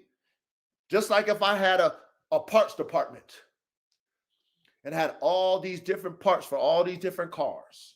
And you calling me up, hey, coach, I need a fucking supercharger for my fucking such and such. Hey, coach, I need a pulley for my such and such. Hey, coach, I need a blow-off valve for my such and such. Hey, coach, I need an intercooler for my, hey, coach, I need some fucking headers for my, that's how I do my dogs. If you're not doing your dogs like that, hang that shit up. Hang it up. If you line breeding your dogs just because you want to have a family of dogs, hang that shit up. You will never be a top tier high performance working dog engineer. Never. Never. I'm line breeding for my family of dogs. I'm line breeding because my dogs want to look, I want my dogs to look the same. You're not in the high performance working dog community. You're in another community. You're not in our league. Sorry. My fucking F1s will run circle around your fucking purebred shit. My F1s will run circles around your shit. My F1s. Your F1 ain't even refined yet. My fucking creations of F1s will run circles around your line bred dog. Facts. Facts. Don't let me take them F1s and breed them together and fucking concentrate them. Don't let me concentrate what them F1s are. Will really run circles around your shit. Facts. This is how working dog men think. This is what working dog men think like when you're building performance dogs. I want y'all to do this, especially you guys who's into game dogs. I think, what's our brother's name that was up here about the pit bulls? What was his name? Let me see if I can find him. You know who I'm talking about. Said about the Mastiff. What's his name? Oh, Insane Honey Badger. Insane Honey Badger. Y'all into pit bulls. Fact or fiction? The best dogs came from crosses or inbred or line bred. Which were the best fucking game dogs?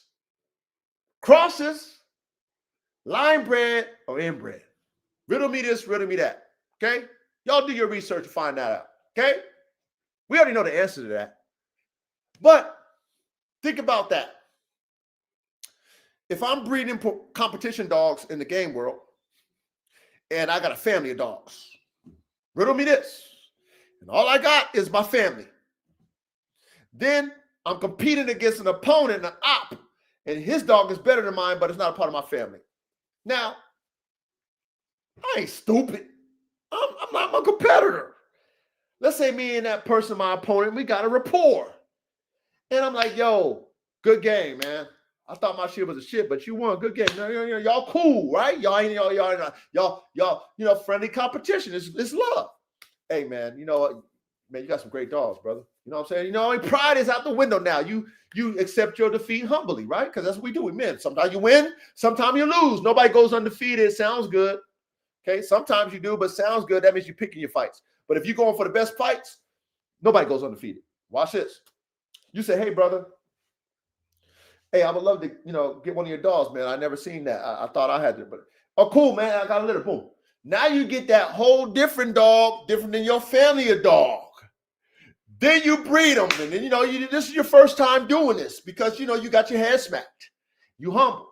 You take them genetics, you add that to yours. You experience what they call hybrid vigor for the first time. You don't even know what that's called. You don't even know what that is. But then you get that offspring. You keep everything, and they smacking all your shit you ever worked on for 10, 15, 20. All them dogs off of that one production from that new line of blood. You introduce that diversity blood. Smacks anything you ever produced up until then. What you gonna do after that? When you find that reality out, guess what you're gonna continue to do? You're gonna continue to get you some new blood so you can keep elevating your line. Ain't that something? Ain't that something? Then when you become versed in your artistry, then you know how to take dogs that got some shit, add it, compile, like build it up. Now you start line breeding purposely, then you start inbreeding purposely with strategy now, because now you understanding what you're doing now. Now you're getting versed in your fucking craft. You're getting versed in your artistry. But we're not getting caught up in the theory of a family of dogs. No, not us. We're caught up in better. You got something I don't got? New parts. Okay. Oh, it's a we bred it. We get it sometimes. We get it some. We don't get it sometimes. Okay, let's tighten it up so we get it more times than not. See, strategy. Like she said, strategy. Frames, brains, and motors. Okay. So other than that, man, we done killed this shit, man. Anything else y'all want to add, man?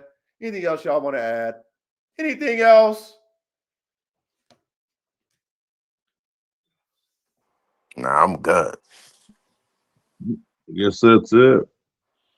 But deep, that's all, folks. Well, you know what I'm going to do? We're going to close out with the outro, and then we're going to fucking wrap this thing up. Okay. Like you say, everything's in threes, man. Man, 1, 2, 3, man. Come on, man. We don't play. Frames, brains, and motors. Remember where y'all learned that. Make sure y'all come back next week, okay? You come back next week, man. We're going to cook some more, man. We got a topic that K-Man wanted to talk about, okay, next week. So we're going to cook on that, man. But this, man, enjoy this classroom. Y'all come watch it again, man. Take y'all notes. I always tell y'all, take notes. Take notes, okay? I put everything on the screen. You guys can read it yourself. Take notes. Pay attention. Put your headphones on. Just listen to this shit, man. Embed it in your mind. You know what I mean? Let your curiosity get stimulated so that hey, I'm going to try that. Hey, man, that made sense. I didn't think about that. Let me try that. You know what I'm saying? Okay, shit. Everything plays like they say. Okay, let's think about it. All right? So we're going to close out with this outro, and we out of here. Check this out, Ty.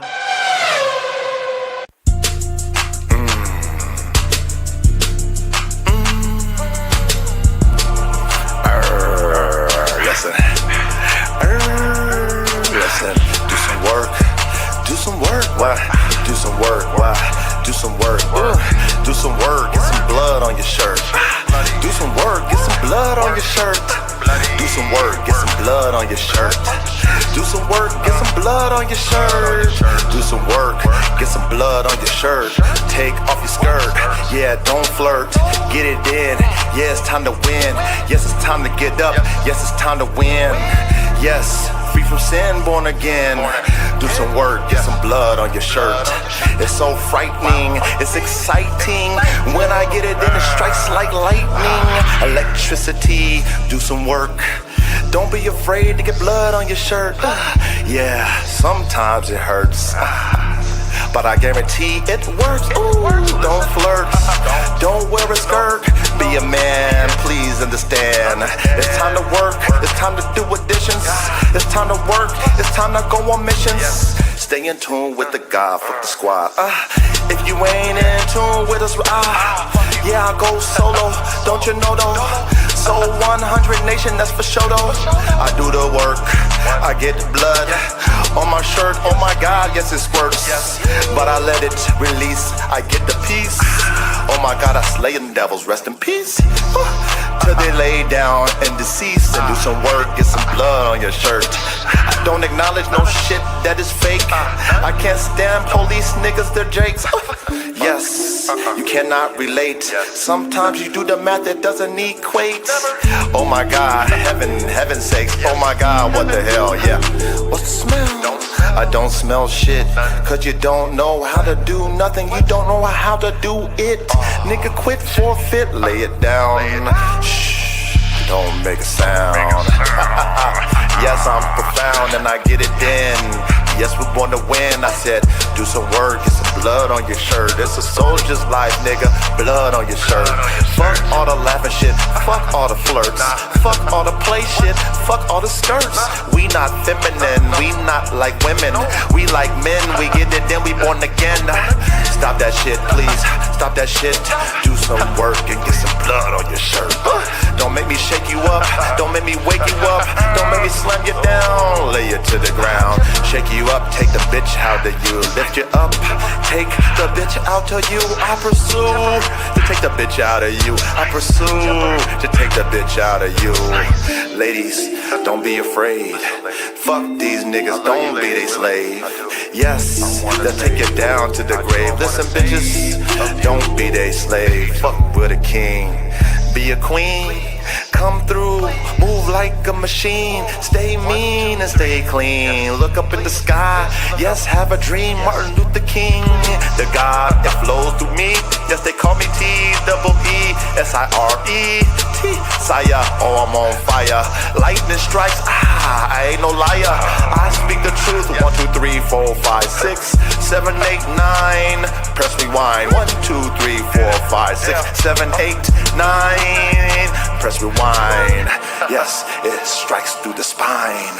It strikes through the roof. It's the truth. Mathematics, get it in. Mathematics, get it in. 1, 2, 3.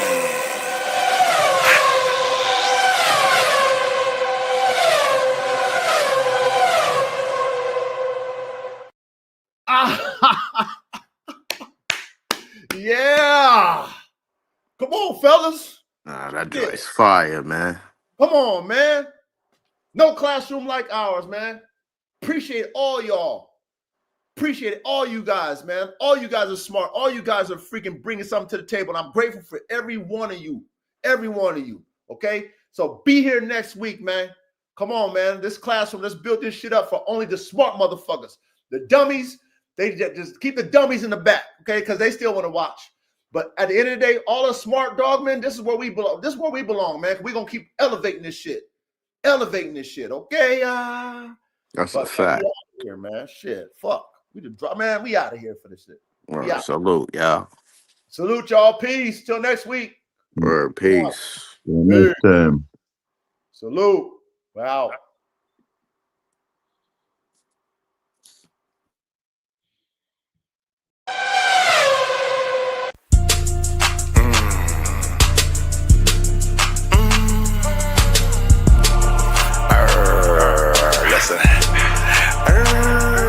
Listen, do some work, why?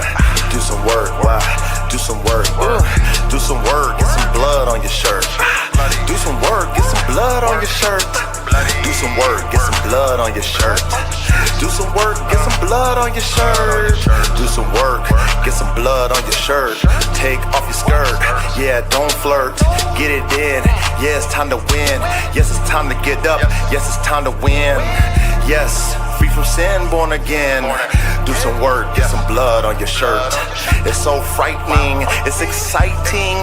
When I get it in, it strikes like lightning. Electricity, do some work. Don't be afraid to get blood on your shirt. Yeah, sometimes it hurts, but I guarantee it works. Ooh, don't flirt, don't wear a skirt. Be a man, please understand. It's time to work, it's time to do additions. It's time to work, it's time to go on missions. Stay in tune with the God, fuck the squad. If you ain't in tune with us, yeah, I go solo, don't you know though? So 100 nation, that's for sure though. I do the work, I get the blood on my shirt, oh my God, yes it squirts.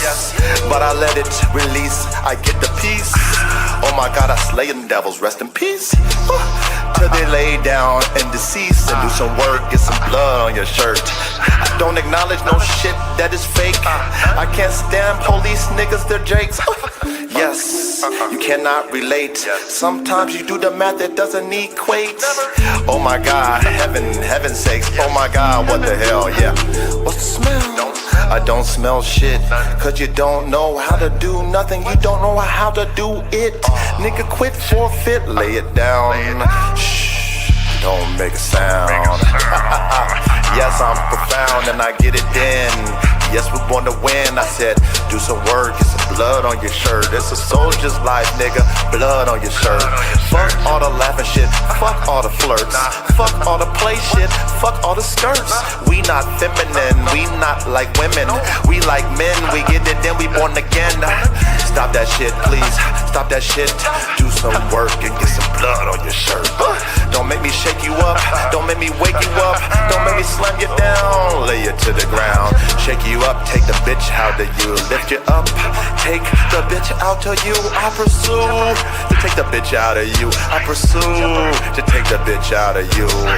Ladies, don't be afraid. Fuck these niggas. Don't be they slave.